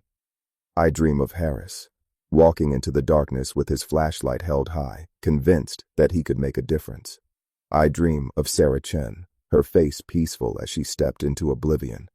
I dream of all the others, the countless victims who wandered into the hollow over centuries, who were consumed by something they could not understand and would never escape. And sometimes, when the dreams are particularly vivid, I hear a voice calling to me from the darkness. It sounds like Harris, like the brother I lost all those years ago, asking me to come back, to join him, to finally understand what he discovered in that terrible clearing. The voice is seductive, comforting, filled with a peace that I have not known since I first set foot in those accursed woods. I know it is not really Harris. I know it is the thing in the hollow, reaching out across the miles and years, trying to draw me back into its embrace. But on the darkest nights, when the loneliness becomes too much to bear, I find myself wondering if it would really be so bad to see my brother again, to feel that terrible peace, to finally stop running from a truth that has defined my entire existence. I have not given in yet. I do not know if I ever will, but the voice keeps calling, patient and eternal, and I am getting old. One day, perhaps, I will be too tired to resist. One day, I will turn toward that voice and start walking, heading back to Bear Mountain, back to the hollow, back to the hungry darkness that waits for us all. Until then, I write these words as a warning. Do not go into the deep woods alone. Do not trust the silence that falls between the trees. Do not follow voices that call from places you cannot see. There are things in this world that are older than humanity, hungrier than we can imagine, and utterly indifferent to our survival. They have been waiting since before we existed, and they will be waiting long after we are gone. If you ever find yourself at Bear Mountain State Park, stick to the marked trails. Do not venture into the areas the rangers tell you to avoid. And if you feel something watching you from the shadows, if you hear whispers that seem to come from everywhere and nowhere at once, if the temperature drops for no reason and the forest goes suddenly, impossibly silent, then run. Run and do not look back. Run and pray that you are fast enough, lucky enough, insignificant enough to escape. Because the Hollow Man is always hungry, and it has very, very long patience. I sit here now in my small house, the lights burning bright against the encroaching darkness outside my windows. The television plays in the background, a constant murmur of human voices that keeps the silence at bay. I have learned to sleep with the lights on, to never let complete darkness settle over me, to surround myself with the sounds and sights of civilization as a barrier against what waits in the wild places of the world. But barriers only work for so long, and some barriers were never meant to hold forever. Last week, I received a letter. It had no return address, no postmark, no indication of where it had come from or who had sent it. Inside was a single photograph, old and faded, showing a clearing in a forest that I recognized immediately despite the passage of 25 years. The Hollow. And standing at the edge of that clearing, barely visible in the dappled shadows, was a figure that made my heart stop. It was Harris. Or something wearing his face, his body, his familiar stance. He was looking directly at the camera, directly at whoever would one day hold this photograph, and he was smiling. But it was not Harris's smile. There was something wrong about it, something stretched and empty, like a mask that did not quite fit the face beneath. On the back of the photograph, someone had written 4 words in handwriting that was almost but not quite my brother's. "We are waiting, Ivan." I burned the photograph. I burned it and scattered the ashes and tried to convince myself that it was just a prank. Just someone's sick idea of a joke. But I know better. I have always known better. The thing in the hollow does not forget. It does not give up. And it does not let go. I am 72 years old. My hands shake when I try to write. My legs ache when I walk. I cannot run anymore, cannot flee, cannot do any of the things that kept me alive all those years ago. If the Hollow Man comes for me now, I will not be able to escape. I will simply have to face it, to look into that eyeless void and accept whatever fate awaits me. Part of me welcomes that thought. Part of me is tired of running, tired of hiding, tired of being afraid every moment of every day. Part of me wants to see Harris again, even if the thing that wears his face is not really him, even if joining him means surrendering to an oblivion I cannot imagine. But another part of me refuses to give in. Another part of me remembers the brother who taught me to start a fire with wet wood, who showed me the stars on that first night at Bear Mountain, who believed in me even when I did not believe in myself. That Harris would not want me to surrender, that Harris would want me to keep fighting, keep warning others, keep trying to save people from the fate that claimed him. So I write these words. I write them for anyone who will listen, anyone who might find themselves drawn to the wild places of the world, anyone who has ever felt the forest watching them with ancient, hungry eyes. I write them because it is the only thing I can still do, the only way I can still honor my brother's memory and try to prevent others from sharing his fate. Bear Mountain State Park is still open. People still hike its trails, still camp in its clearings, still venture into places they should not go. The hollow is still there, waiting, hungry, patient beyond all human understanding. And the thing that lives within it is still feeding, still taking, still erasing human beings from existence one by one. I cannot stop it. Nobody can. But maybe, if enough people read these words, if enough people heed this warning, fewer victims will wander into its embrace.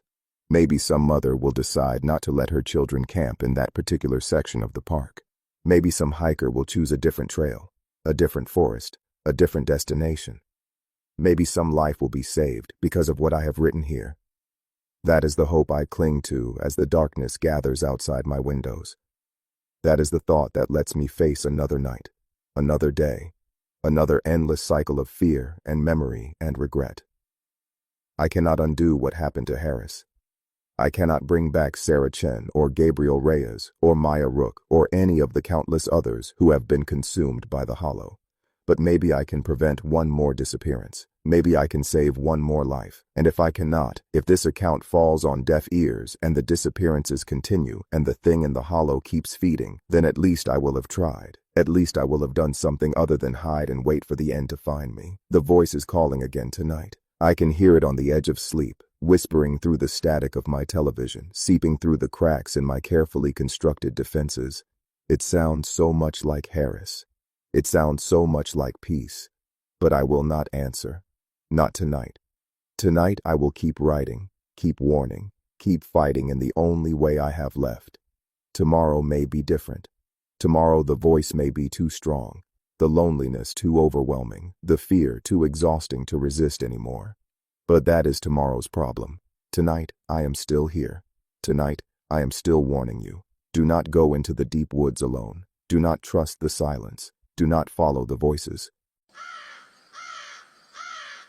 My name is Arthur Jenkins, and what I am about to tell you should have stayed buried in those woods. It was October 1987 when I took that assignment in the Appalachian National Forests. A routine patrol, they said. Just check on some remote campsites, investigate reports of illegal hunting. I was a rookie ranger back then, 29 years old, still believing the forest held no secrets I could not handle.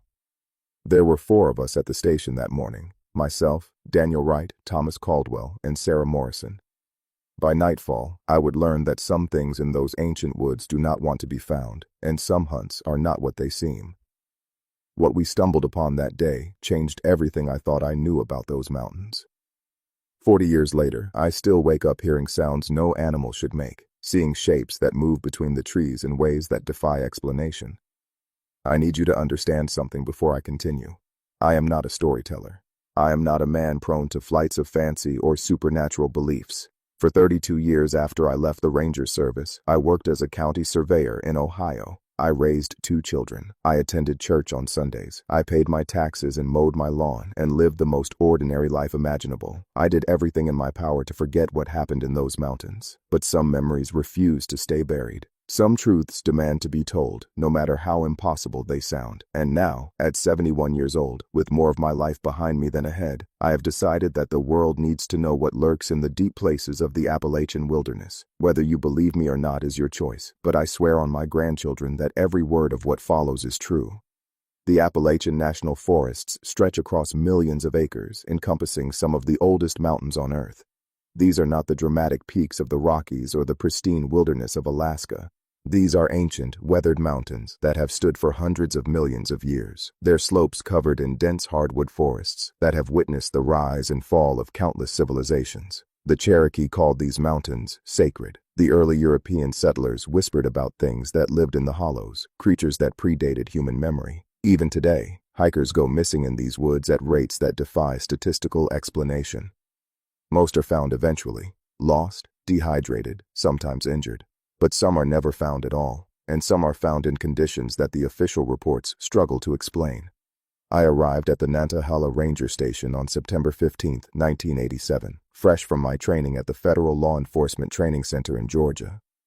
I had grown up in Charlotte, North Carolina, close enough to the mountains to feel their pull, but far enough away that I had never truly understood their vastness. My father had been a police officer, and his father before him. Law enforcement was in my blood, but I had always been drawn to the outdoors, to the quiet solitude of nature, rather than the chaos of city streets. The Forest Service seemed like the perfect compromise, a chance to serve my community while immersing myself in the wilderness I loved.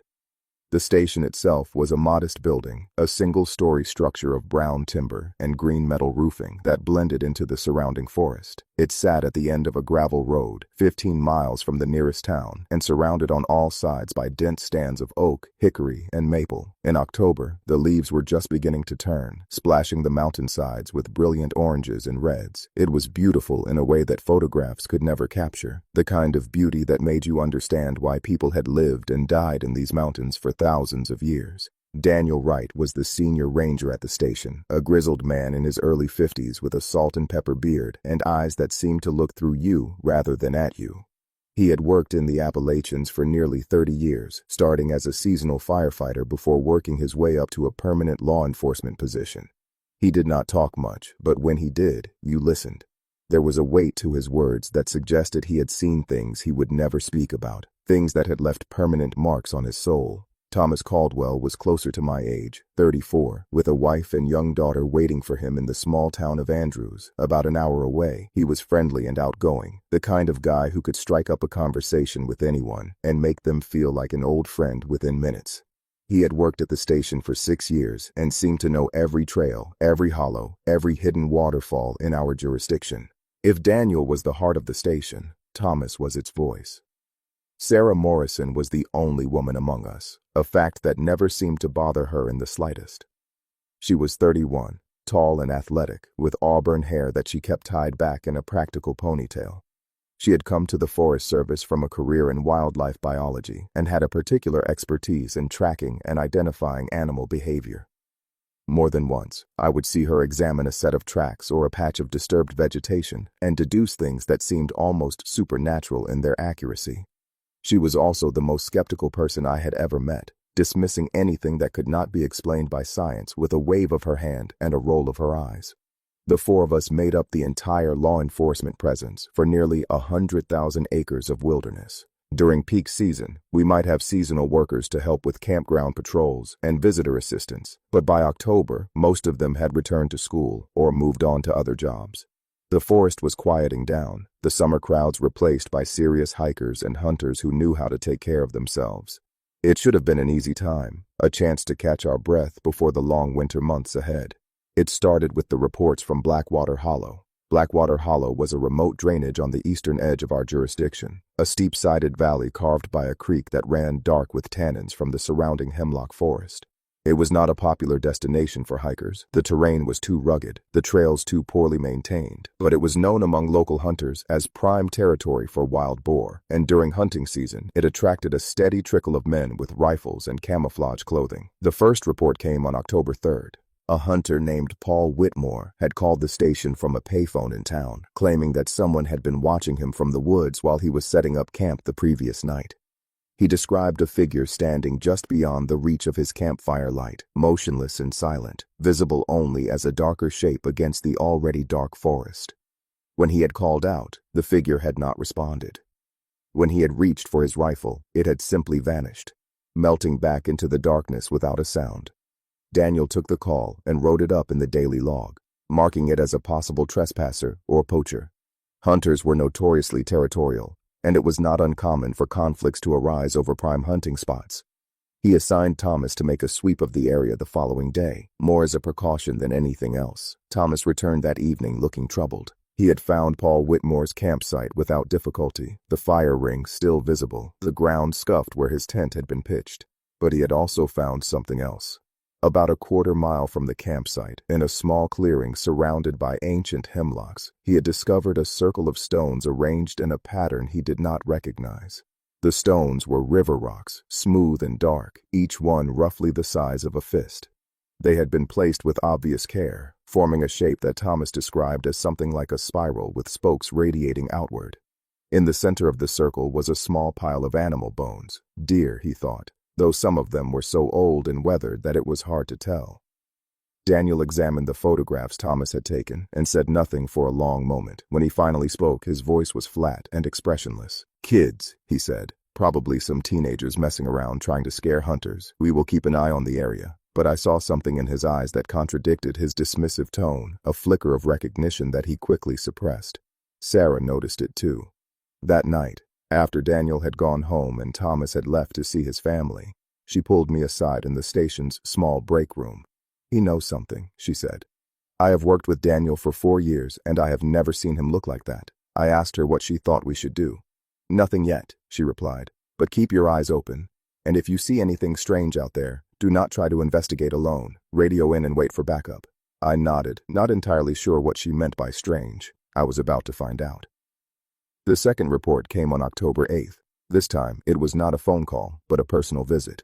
A man named Fred Dawson showed up at the station around noon, still wearing his hunting clothes and looking like he had not slept in days. His hands were shaking, and his eyes kept darting toward the windows, as if he expected something to come crashing through at any moment.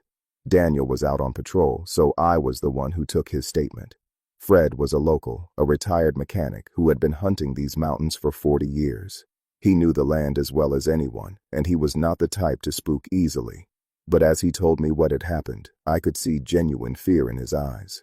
He had been hunting in Blackwater Hollow, he said, following a game trail that led deep into the drainage. Around mid-afternoon, he had come across something that stopped him cold. It was a cabin, or what was left of one, a structure of rotting logs and collapsed timbers that he had never seen before, despite decades of wandering these woods. That alone was strange enough. But what truly disturbed him was what he found inside. The cabin was old, impossibly old, the logs gray and soft with rot. The roof had long since collapsed, leaving the interior exposed to the elements. But among the debris, Fred had found evidence of recent habitation. There were empty cans of food, modern brands that he recognized from the grocery store in town. There were scraps of fabric that looked like they had come from hiking gear. And there was blood. Not a lot, not enough to suggest serious injury, but unmistakable dark stains on the rotting floorboards and splattered across one of the remaining walls. Fred had gotten out of there as fast as he could. He had not stopped moving until he reached his truck, parked at a trailhead nearly 3 miles away. And the whole time, he said, he had felt like something was watching him, tracking his progress through the forest with patient, predatory attention. I radioed Daniel and relayed Fred's account. There was a long pause before he responded, long enough that I thought we might have lost the signal. Then his voice crackled through the speaker, tight and controlled. "Stay at the station. I will be there in 30 minutes. Do not let Fred leave." We waited. Sarah returned from her own patrol, and I briefed her on the situation. She examined Fred with clinical detachment, noting his elevated heart rate, his dilated pupils, his persistent tremor. He was exhibiting classic signs of acute stress, she said, consistent with a genuine traumatic experience. Whatever he had seen out there, he believed it completely. Daniel arrived exactly when he said he would. He listened to Fred repeat his story, asking occasional questions about landmarks and distances. When Fred was finished, Daniel thanked him for coming in and told him to go home, to stay out of the woods for a while. Fred did not argue. After he left, Daniel gathered the 3 of us around the map table in the station's main room. He traced a route with his finger, following the contours of Blackwater Hollow. "I know that cabin," he said quietly. "Or at least, I knew it. It burned down in 1952. Sarah started to object, to point out the obvious impossibility of what Daniel was suggesting, but something in his expression stopped her. "There are things in these mountains," Daniel continued, "that do not follow the rules we are used to. Things that have been here since before the Cherokee, before any human being set foot on this continent. Most of the time they keep to themselves. They stay in the deep places, the hollows and gaps where nobody goes. But sometimes something stirs them up. And when that happens, people go missing. I asked him what kind of things. He looked at me for a long moment, his eyes weighing and measuring. I do not know what to call them, he finally said. Spirits, maybe. Demons. The old-timers around here have a lot of names for them, none of them pleasant. All I know is that I have seen what they can do, and I have learned to recognize the signs when they start to wake up. He assigned us our duties for the following day. Thomas and I would investigate Fred's cabin, following his directions as closely as possible. Sarah would canvass the nearby towns, checking with local law enforcement and the ranger stations in adjacent jurisdictions for any similar reports. Daniel himself would remain at the station, coordinating our efforts and standing by in case we needed backup. I did not sleep well that night. My quarters were a small cabin about 100 yards from the main station, one of 4 identical structures arranged in a loose semicircle around a central fire pit. The cabin was comfortable enough, a single room with a bed, a desk, a wood stove, and a tiny bathroom. But that night it felt claustrophobic, the walls pressing in as darkness gathered outside the windows. Every sound seemed amplified. The creak of settling timbers, the skitter of mice in the walls, the distant hoot of a great horned owl, each one made me flinch, made me reach instinctively for the service weapon I kept on my nightstand. I kept the curtains drawn but could not shake the feeling that something was watching me, that if I opened them I would see a face pressed against the glass. When dawn finally came, gray and cold and shrouded in mist, I felt more exhausted than when I had gone to bed, but I forced myself up, forced myself through my morning routine, forced myself to eat a breakfast I did not want. By the time Thomas arrived at the station, I had almost convinced myself that my fears were unfounded, that the events of the past few days had simply activated some primal part of my brain that had no place in the modern world. We drove as far as the roads would take us, then continued on foot. The mist had thickened as the morning progressed, reducing visibility to perhaps 50 yards and muffling all sounds except our own footsteps and breathing.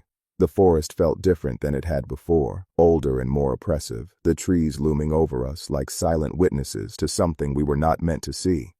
Thomas navigated by compass and intuition, following Fred's directions into terrain that grew increasingly rugged. The undergrowth thinned as we descended into the hollow proper, replaced by a carpet of dead leaves and the occasional patch of ferns that had somehow survived the early autumn frosts.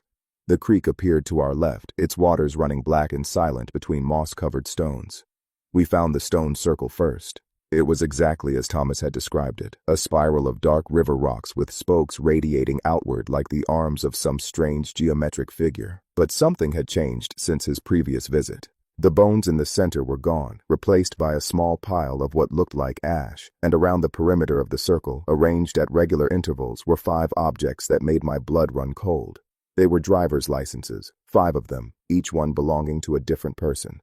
I recognized one of the names, Patrick Sullivan, a hiker who had gone missing in the forest 3 years earlier. His body had never been found.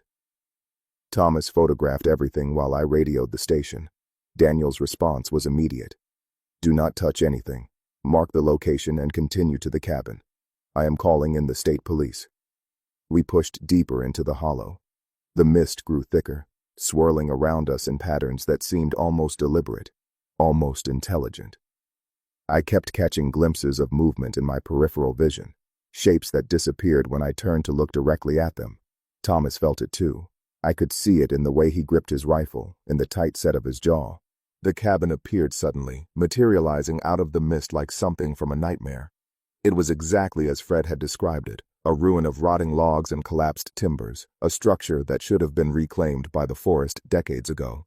But there were fresh footprints in the soft earth around its foundation, and a smell that I recognized from my training but had never encountered in the field. Death. The unmistakable odor of decomposing flesh. We approached cautiously, weapons drawn. The cabin had no door, just a gap in the wall where one had once hung. Thomas went first, sweeping his flashlight through the dim interior while I covered him from outside. He made a sound I will never forget. A strangled cry that was part horror, part disbelief. When I joined him inside, I understood why. There were 3 bodies, 2 men and a woman, arranged in a rough triangle on the cabin's rotting floor. They had been dead for some time, days at least, maybe longer. But that was not what made Thomas cry out. What made him cry out was their condition. They had been posed. That is the only word that fits. Someone had arranged their bodies with obvious care, positioning their limbs in unnatural configurations that reminded me of ancient religious artwork, figures frozen in attitudes of worship or supplication. Their eyes were open, staring sightlessly at the collapsed roof, their expressions frozen in what looked like rapture rather than terror. And carved into their foreheads, still fresh enough that I could see traces of blood, was a symbol, the same spiral pattern we had found in the stone circle. I do not remember leaving the cabin. I do not remember the hike back to the trailhead or the drive back to the station. My next clear memory is sitting in Daniel's office, a cup of coffee cooling in my hands while he spoke on the phone with someone from the state police. Thomas was beside me, his face pale, his hands still trembling slightly. The state police arrived within the hour, followed by forensic teams and investigators and a seemingly endless stream of official vehicles.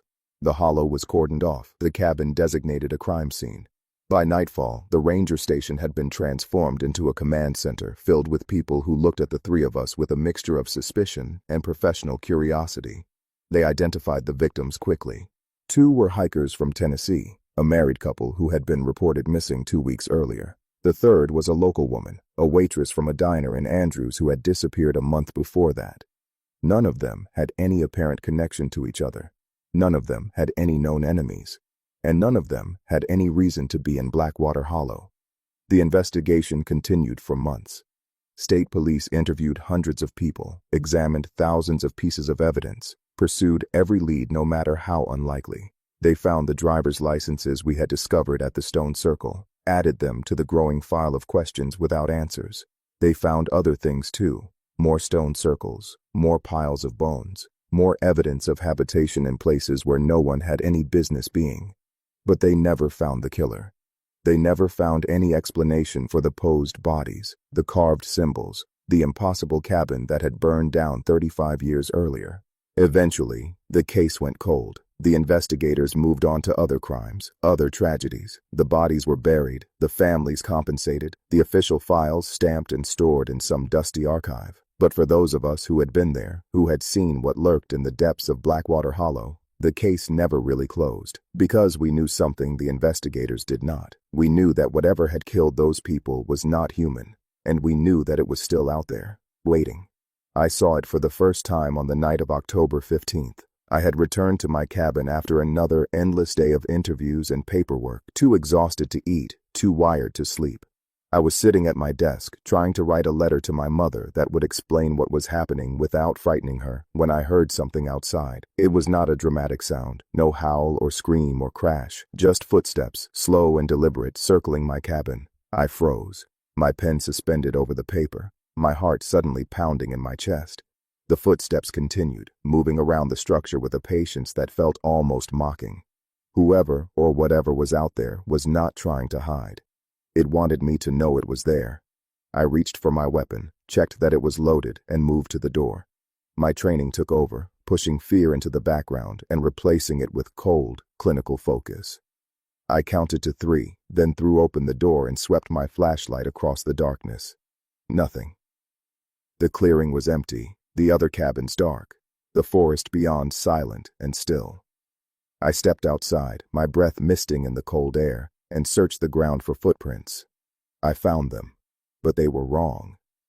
The prints were roughly human in shape, but far too large, easily 18 inches long, and too deep, as if whatever had made them weighed far more than any person should.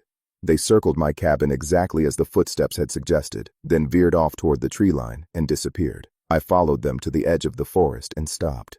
Something was watching me from the darkness between the trees. I could not see it clearly. It was little more than a shape, a patch of shadow that was somehow darker than the shadows around it. But I could feel its attention like a physical weight pressing down on my chest and shoulders. "Hello," I called out, my voice steadier than I felt. "This is federal land. You need to identify yourself." No response. The shape did not move, did not react in any way. It simply watched. I raised my flashlight, trying to get a better look at whatever I was facing. For a moment, the beam caught something. A face, or something like a face. too pale and too smooth, and featuring eyes that reflected the light like a cat's. Then the shape moved, sliding backward into the darkness with a fluid grace that nothing human could match, and it was gone. I stood there for a long time, flashlight trembling in my grip, waiting for it to return. It did not. Eventually, the cold drove me back inside, where I spent the rest of the night with my back to the wall and my weapon in my lap, listening for footsteps that never came. The next morning, I told Daniel what I had seen. He listened without interrupting, his face expressionless, then nodded slowly. "It has noticed you," he said. "That is not good." I asked him what it was. He shook his head. "I told you before, I do not know. But I have seen it too, years ago, and I know what it means. You are marked now. It will watch you, test you, try to figure out what kind of threat you represent. If you are lucky, it will decide you are not worth the trouble and leave you alone. If you are not lucky," he trailed off, leaving the implication hanging in the air. I asked him what I should do. "Stay alert," he said. "Do not go into the forest alone. And do not, under any circumstances, try to confront it. You cannot fight something like this. You can only survive it." The days that followed were among the longest of my life. I went about my duties as best I could, but every moment was shadowed by the knowledge that something was watching me, tracking my movements, studying me with an intelligence that I could not begin to comprehend. I saw it several more times, always at a distance, always at the edge of my perception. A shape in the fog, a shadow between the trees, a flicker of movement that vanished when I tried to focus on it. Sarah noticed the change in me. She cornered me one evening in the station's break room, her expression a mixture of concern and frustration. "You need to tell me what is going on," she said. "Thomas barely speaks anymore. Daniel looks like he has not slept in weeks, and you jump at every sound. If there is something happening that I do not know about, I need to know." I hesitated. Part of me wanted to protect her, to spare her the knowledge that had been eating away at my sanity. But another part of me recognized that keeping her in the dark was not protection. It was putting her at risk. So I told her. I told her about the shape I had seen outside my cabin, about the footprints, about Daniel's warning. I told her about the feeling of being watched that had not left me since that night. And I told her what I had begun to suspect, that the deaths in Blackwater Hollow were not the work of a human killer, but something far older and far more dangerous. Sarah listened without interrupting. When I finished, she was quiet for a long moment. "You understand that everything you have just said is impossible," she finally said. "I know," I replied, "but I also know what I saw." She studied my face, searching for signs of deception or delusion. Whatever she found there seemed to satisfy her. "Okay," she said. "I do not believe in monsters, but I believe that you believe in what you saw, and that is enough for now. What do we do about it?" I wish I had a better answer for her. All I could do was repeat Daniel's advice. Stay alert, stay together, do not try to confront whatever was out there. It was not enough. The disappearance happened on October 22nd. A group of hikers, 3 college students from Georgia, had registered for backcountry permits 2 days earlier. They were experienced outdoors people, with proper equipment and a solid itinerary. They should have been back by noon on the 22nd. When they had not returned by sunset, their emergency contacts called the station. The 4 of us organized a search party immediately. We divided the area into sectors, each of us taking a section of the hikers' planned route. I was assigned the northern leg, a rugged stretch of trail that wound through dense forest before emerging onto a rocky ridge with views of the surrounding valleys. I found their campsite around 10 that night. The tents were still standing, arranged in a neat row beside a small stream. The fire pit was cold, the ashes scattered by wind and rain. Their packs were inside the tents, along with sleeping bags and personal effects. Everything was in order, everything was as it should be, except for the people. I searched the surrounding area for hours, my flashlight cutting through darkness that seemed to press in from all sides. I called out their names until my voice was hoarse. I followed every game trail, examined every depression in the earth that might have been a footprint. I found nothing. When dawn came, I radioed the station and reported my findings. Daniel dispatched additional searchers, including volunteers from town and a helicopter from the state police. We searched for 3 days, covering every inch of the terrain within a 10-mile radius of the campsite. We never found them. Not a trace, not a clue, not a single indication of where they had gone or what had happened to them. It was as if they had simply ceased to exist, swallowed by the forest without leaving so much as a footprint behind. The official report classified them as missing, presumed dead from exposure or misadventure. Their families held memorial services. Their friends posted tributes on social media. Life went on, as it always does, leaving tragedy behind like a stone dropped in a river. But I knew the truth. I knew that whatever lived in Blackwater Hollow had taken them, just as it had taken Patrick Sullivan and the others whose licenses we had found at the Stone Circle. I knew that somewhere in the depths of those ancient mountains, in places where no human foot had trod for centuries, their remains lay in poses that no one would ever see. And I knew that I had to do something about it. I started researching. Every spare moment I had, I spent in libraries and archives, digging through historical records and newspaper clippings and academic journals. I read everything I could find about the Appalachian Mountains, their geology and ecology and history. I studied the folklore of the Cherokee and the Shawnee and the countless other peoples who had called these mountains home. I tracked down accounts of strange disappearances, unexplained phenomena, encounters with entities that defied conventional explanation. What I found was both reassuring and terrifying. The reassuring part was that I was not alone. For as long as humans had lived in these mountains, they had told stories about things that dwelt in the deep places, creatures that predated human memory and operated according to laws that had nothing to do with the physics and biology we had learned in school. The Cherokee called them Nunahai, the immortals, the people who live anywhere, spirit beings who could appear and disappear at will and who sometimes helped humans and sometimes harmed them. The Shawnee had similar legends, as did the Iroquois and the Lenape and dozens of other tribes. Even the European settlers, who had arrived with their own beliefs and certainties, had quickly learned to respect the mountains and the forces that inhabited them. The terrifying part was that these stories suggested something far worse than a single entity haunting Blackwater Hollow. They suggested an entire ecosystem of supernatural beings, a shadow world that existed alongside our own and occasionally intersected with it in ways that were almost always catastrophic for any humans who got caught in between. I shared my findings with Daniel, who nodded grimly and told me that I was on the right track. "They have been here forever," he said. "Longer than the mountains themselves, some say. Most of the time, they keep to themselves, but every few decades, something stirs them up. A drought, an earthquake, a shift in the magnetic fields, and they become active. When that happens, people disappear." I asked him how we could stop it. "You cannot stop it," he replied. "You can only wait it out and hope that whatever is attracting their attention fades before they take too many people. And you can try to keep folks out of the areas where they are most active." It was not the answer I wanted, but it was the only answer he had. The activity continued throughout November. More hikers reported strange encounters. More people went missing. The stone circles multiplied, appearing in locations where we had searched just days before. The atmosphere at the station grew tense, a constant undercurrent of fear and frustration that colored every interaction and every decision. Sarah threw herself into the investigation with characteristic intensity. She studied the stone circles, looking for patterns in their placement and construction. She analyzed the recovered driver's licenses, searching for connections between the victims. She interviewed locals, gathering stories and legends that had been passed down through generations. And slowly, painstakingly, she began to piece together a theory.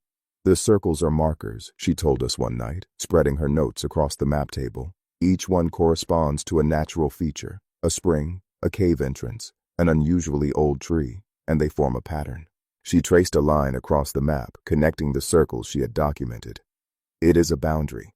Whatever these things are, they are marking their territory." I asked her what was inside the boundary. She pointed to a spot on the map, a deep hollow at the heart of the drainage system that fed into Blackwater Creek. "Here," she said. "This is the center.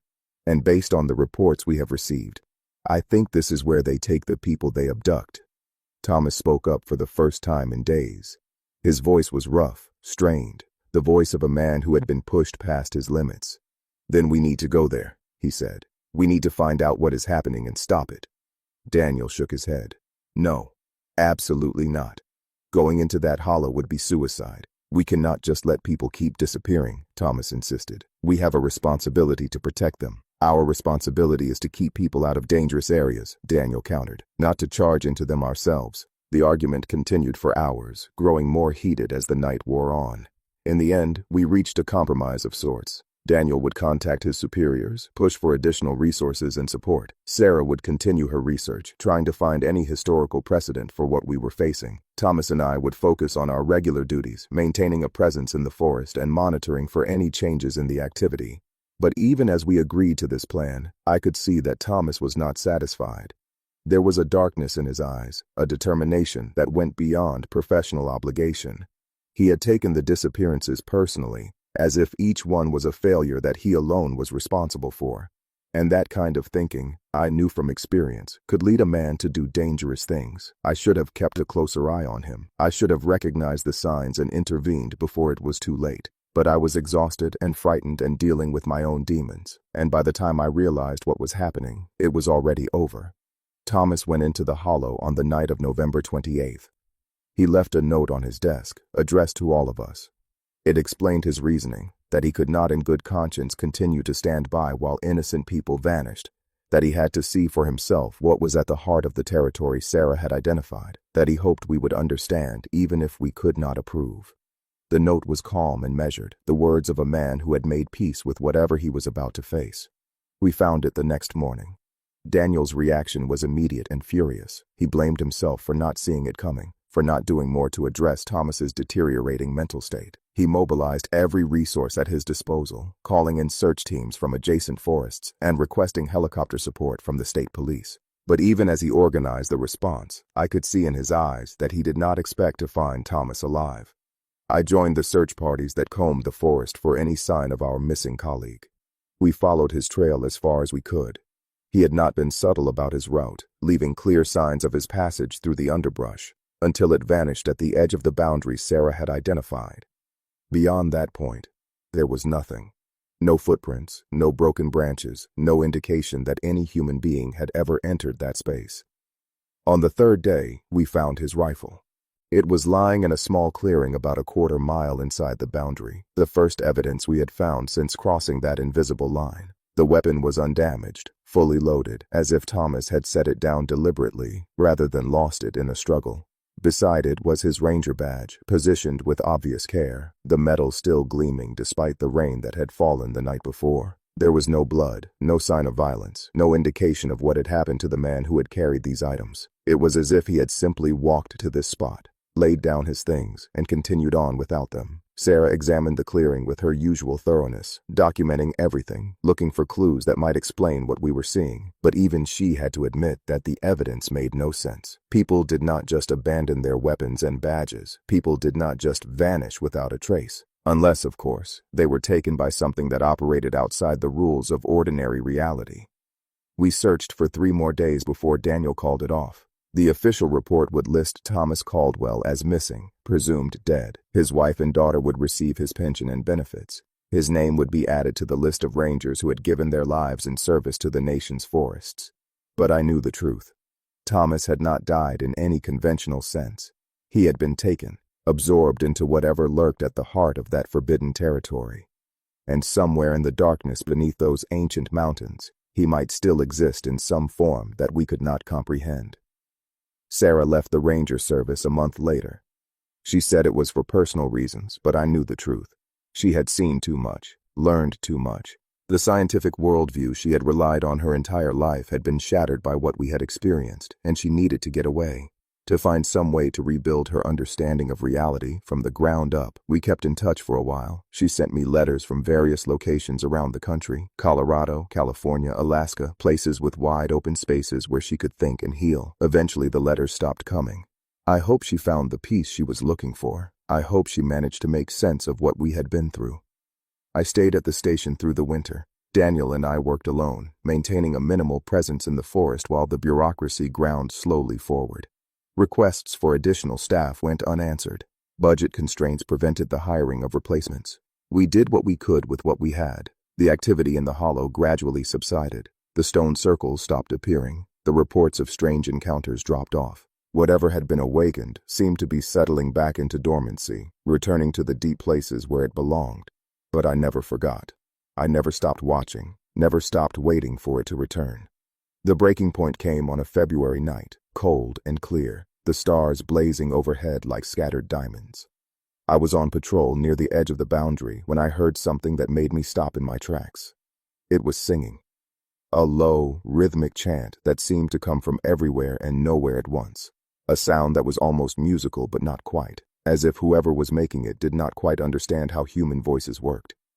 The melody was strange, unsettling, built on intervals that did not exist in any music I had ever heard.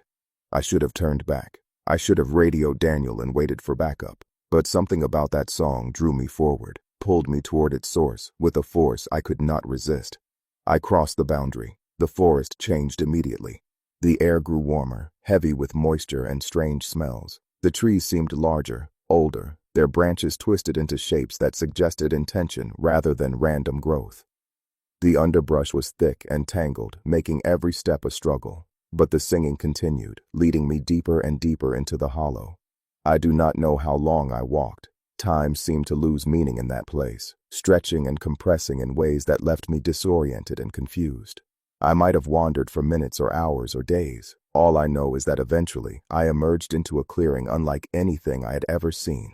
It was a perfect circle, perhaps 100 feet across, ringed by standing stones that towered over my head. The stones were covered in carvings, spirals, and faces and symbols that hurt my eyes to look at, and they seemed to glow with a faint, pulsing light that had no apparent source. In the center of the clearing stood a figure. It was tall, perhaps 7 feet, with proportions that were almost but not quite human. Its skin was pale as moonlight, its features smooth and ageless, its eyes dark pits that reflected no light. It wore no clothing, but its body was covered in patterns that matched the carvings on the stones, spirals and faces and symbols that seemed to writhe and shift as I watched. The singing was coming from it. Its mouth was moving, producing that strange, impossible melody, and as I watched I realized that the sound was not just music, it was language. It was speaking, communicating something that my human mind could not quite grasp.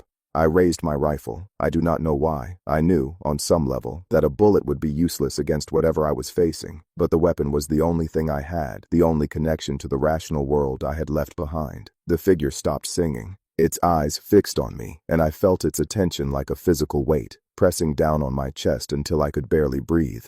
Then it spoke, not in that strange chanting language, but in English, in a voice that sounded like wind through dead leaves. "Arthur Jenkins," it said. "You should not be here." I tried to respond, but my voice would not work. My body was frozen, held in place by a force I could not fight. The figure took a step toward me, then another, then another. With each step, the pressure on my chest increased, until I was certain my ribs would crack from the strain. "You have seen too much," it continued. "Learned too much. You are becoming a problem." I managed to force out a single word. "What?" The figure tilted its head, a gesture that might have been curiosity or might have been amusement. "What am I?" it asked. "What are we?" Those questions have no answers that you would understand. We are what we have always been. We are the ones who were here before your kind crawled out of the mud. We are the ones who will be here long after you have turned to dust. We are the mountains. We are the forest. We are the darkness between the stars. It was close now, close enough that I could see the details of its face. The too smooth skin, the absence of pores or blemishes, the eyes that seemed to contain entire galaxies of darkness. It reached out and touched my forehead with one long, pale finger. Pain. Incredible, overwhelming pain, as if every nerve in my body was on fire at once. And with the pain came visions. Memories that were not my own. Images of the mountain as it had been before humans arrived.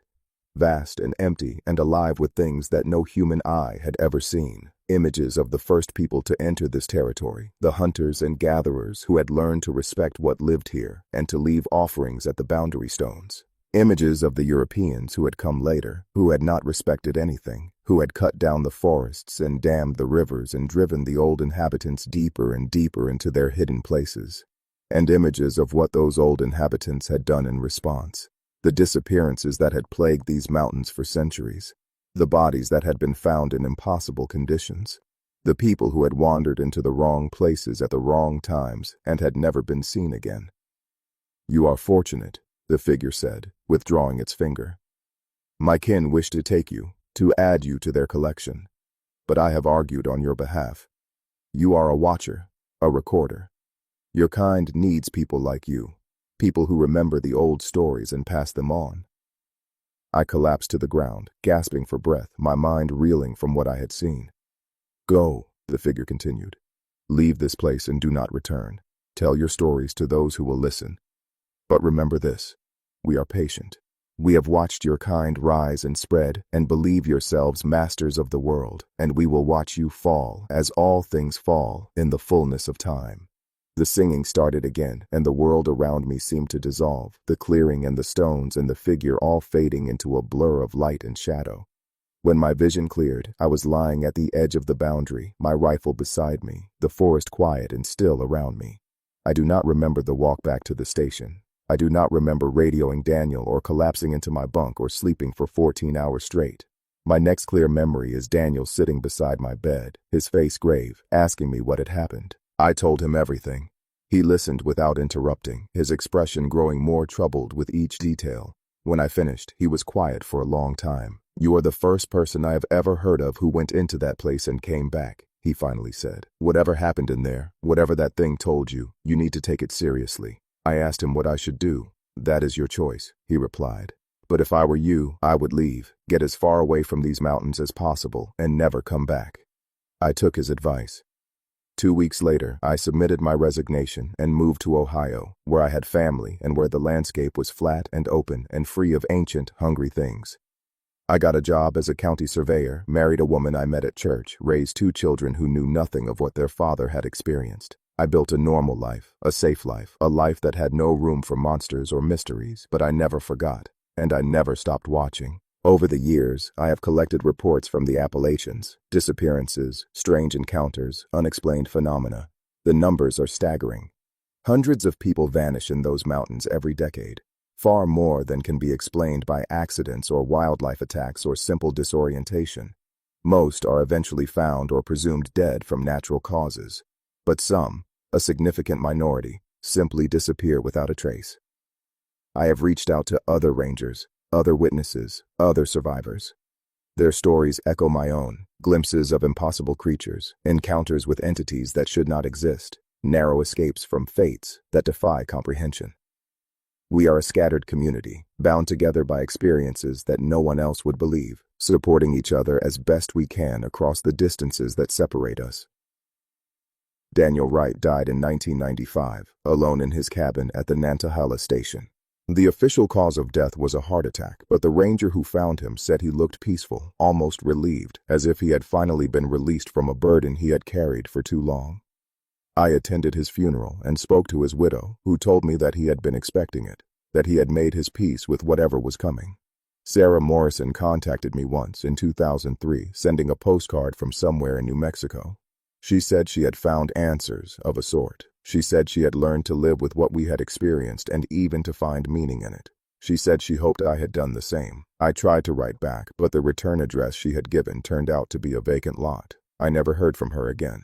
Thomas Caldwell was declared legally dead in 1994, 7 years after his disappearance. His wife remarried eventually, and his daughter grew up and had children of her own. I have watched them from a distance over the years, never making contact, never revealing what I know about what really happened to their husband and father. Some secrets are too heavy to share, and the hollow, the place at the heart of that forbidden territory, remains untouched to this day. The boundaries have shifted over the decades, expanding and contracting according to patterns that no one understands. But the center remains constant, a dark heart that beats with a rhythm older than human memory.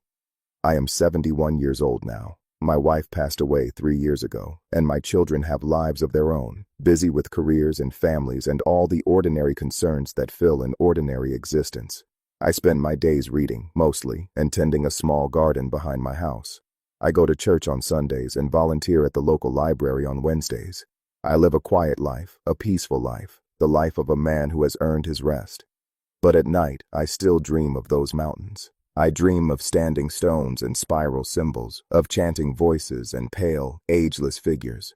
I dream of Thomas Caldwell walking into the darkness, his rifle and badge left behind like offerings. I dream of Sarah Morrison searching for answers in places where no answers exist. I dream of Daniel Wright, watching and waiting and knowing things that he could never share.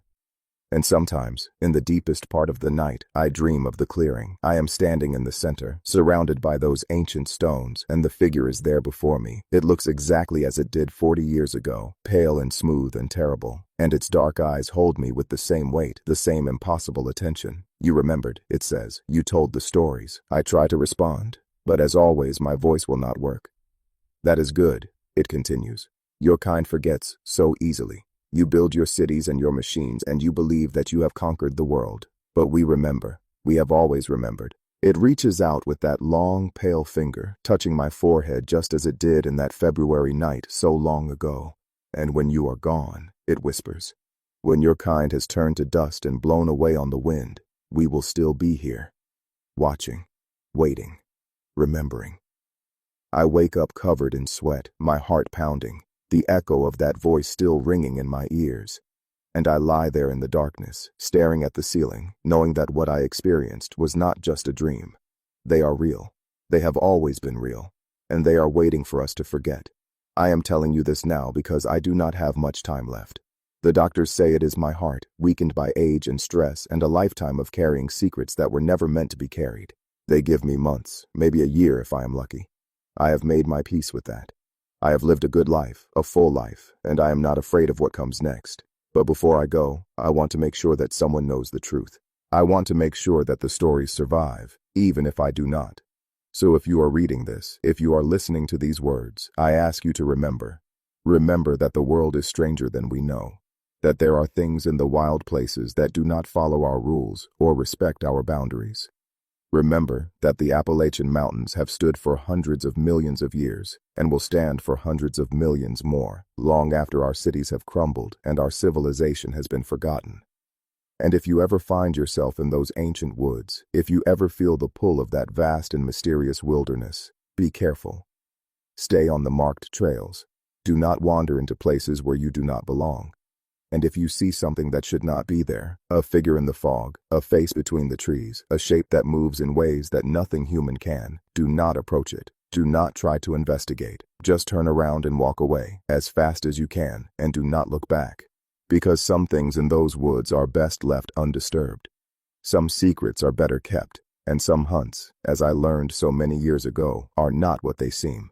My name is Arthur Jenkins. I was a ranger in the Appalachian National Forests. And this is my testimony. Remember it, share it, and whatever you do, do not forget. The forest remembers. The forest always remembers. And one day, when we least expect it, the forest will come calling. Do not answer. I have said what I needed to say. The rest is up to you. Good luck, and God help us all. The pages of my journal are almost full now. I have written everything I can remember, everything I can bear to put into words. There are details I have left out, moments too personal, too painful, too strange to share even in this confession. But the essence is here. The truth, or as much of it as I can capture, is preserved. Tomorrow I will mail this manuscript to a publisher I found online, someone who specializes in accounts like mine. I do not know if they will believe me. I do not know if anyone will believe me, but that is not the point. The point is that the story will exist, that it will be out there in the world, available to anyone who needs to hear it. And maybe, just maybe, it will save someone. Maybe some hiker will read these words and decide not to venture off the marked trail. Maybe some hunter will remember my warnings and turn back when the forest grows too quiet. Maybe some ranger, young and idealistic and full of confidence, will understand that there are limits to what human beings can face and will know when to call for help. If even one person is saved by what I have written, then all of this, the fear, the loss, the decades of silence, will have been worth it. I am sitting on my porch as I write these final words, watching the sunset paint the sky in shades of orange and gold. It is beautiful here in Ohio, in its own quiet way. Not as dramatic as the mountains, not as wild or mysterious, but there is peace here, a sense of safety that I never felt in those ancient woods. The trees are starting to turn, the first hints of autumn color appearing on the maples and oaks that line my street. In a few weeks, the leaves will be blazing with color. a final burst of glory before the long sleep of winter. I have always loved this time of year. It reminds me that endings can be beautiful, that there is grace even in letting go. My hands are trembling as I write. It is harder to hold the pen now, harder to form the letters that have always come so easily. But I will finish. I will see this through to the end. One more thing before I close. I have never told anyone this, not even Daniel, not even Sarah. But in the years since that night in the clearing, I have sometimes felt a presence watching me, not threatening, not malevolent, just watching, as if something from those mountains followed me here, keeping track of me across all these miles and all these years. I do not know what to make of it. Maybe it is my imagination, a product of the trauma I experienced. Maybe it is something real, a connection that was forged in that moment of contact and can never be broken. Or maybe it is simply a reminder that the world is larger and stranger than we will ever understand, and that our place in it is smaller and more precarious than we like to believe. Whatever it is, I have made my peace with it. I have carried this weight for 40 years, and I am ready to set it down. The sun is almost gone now, just a sliver of light on the horizon. The streetlights are flickering on, casting pools of yellow light that push back against the gathering darkness. Somewhere in the distance, a dog is barking. Somewhere closer, a neighbor is calling her children in for dinner. Ordinary sounds, ordinary life. The world going on as it always has, oblivious to the things that lurk just beyond its edge. I am grateful for this life. I am grateful for the years of peace, the family I raised, the small joys that have sustained me through the long nights. I am grateful that I got to grow old, that I was given the time to make sense of what happened and to find a way to live with it. Not everyone is so fortunate. The darkness is complete now. Stars are beginning to appear, faint pinpricks of light in the vast dome of the sky. I should go inside, should eat something, should try to get some rest. But I find myself reluctant to move, reluctant to let go of this moment. Because somewhere out there, beyond the lights of the city, beyond the highways and the suburbs and all the comfortable trappings of civilization, the mountains are still standing, the forests are still growing, and the things that live in the deep places are still watching, still waiting, still remembering. They have been patient for millions of years. They can afford to be patient a little longer, and when the time is right, when our grip on this world finally loosens and our bright lights finally fade, they will be there to reclaim what was always theirs. This is not a warning, it is simply a fact. The universe does not care about our fears or our hopes or our desperate need to believe that we are special. It simply is, vast and ancient and utterly indifferent to the small creatures that crawl across its surface. We are not the masters of this world. We never were. And sooner or later, we will have to reckon with that truth. But not tonight. Tonight, I will go inside and make myself a cup of tea. I will sit in my favorite chair and listen to the radio and pretend, for a little while longer, that everything is normal. I will let the warmth of my home wrap around me like a blanket, keeping the darkness at bay. And tomorrow, I will mail this manuscript and hope that someone, somewhere, will read it and understand. That is all any of us can do, in the end. Tell our stories, share our truths, and hope that they matter.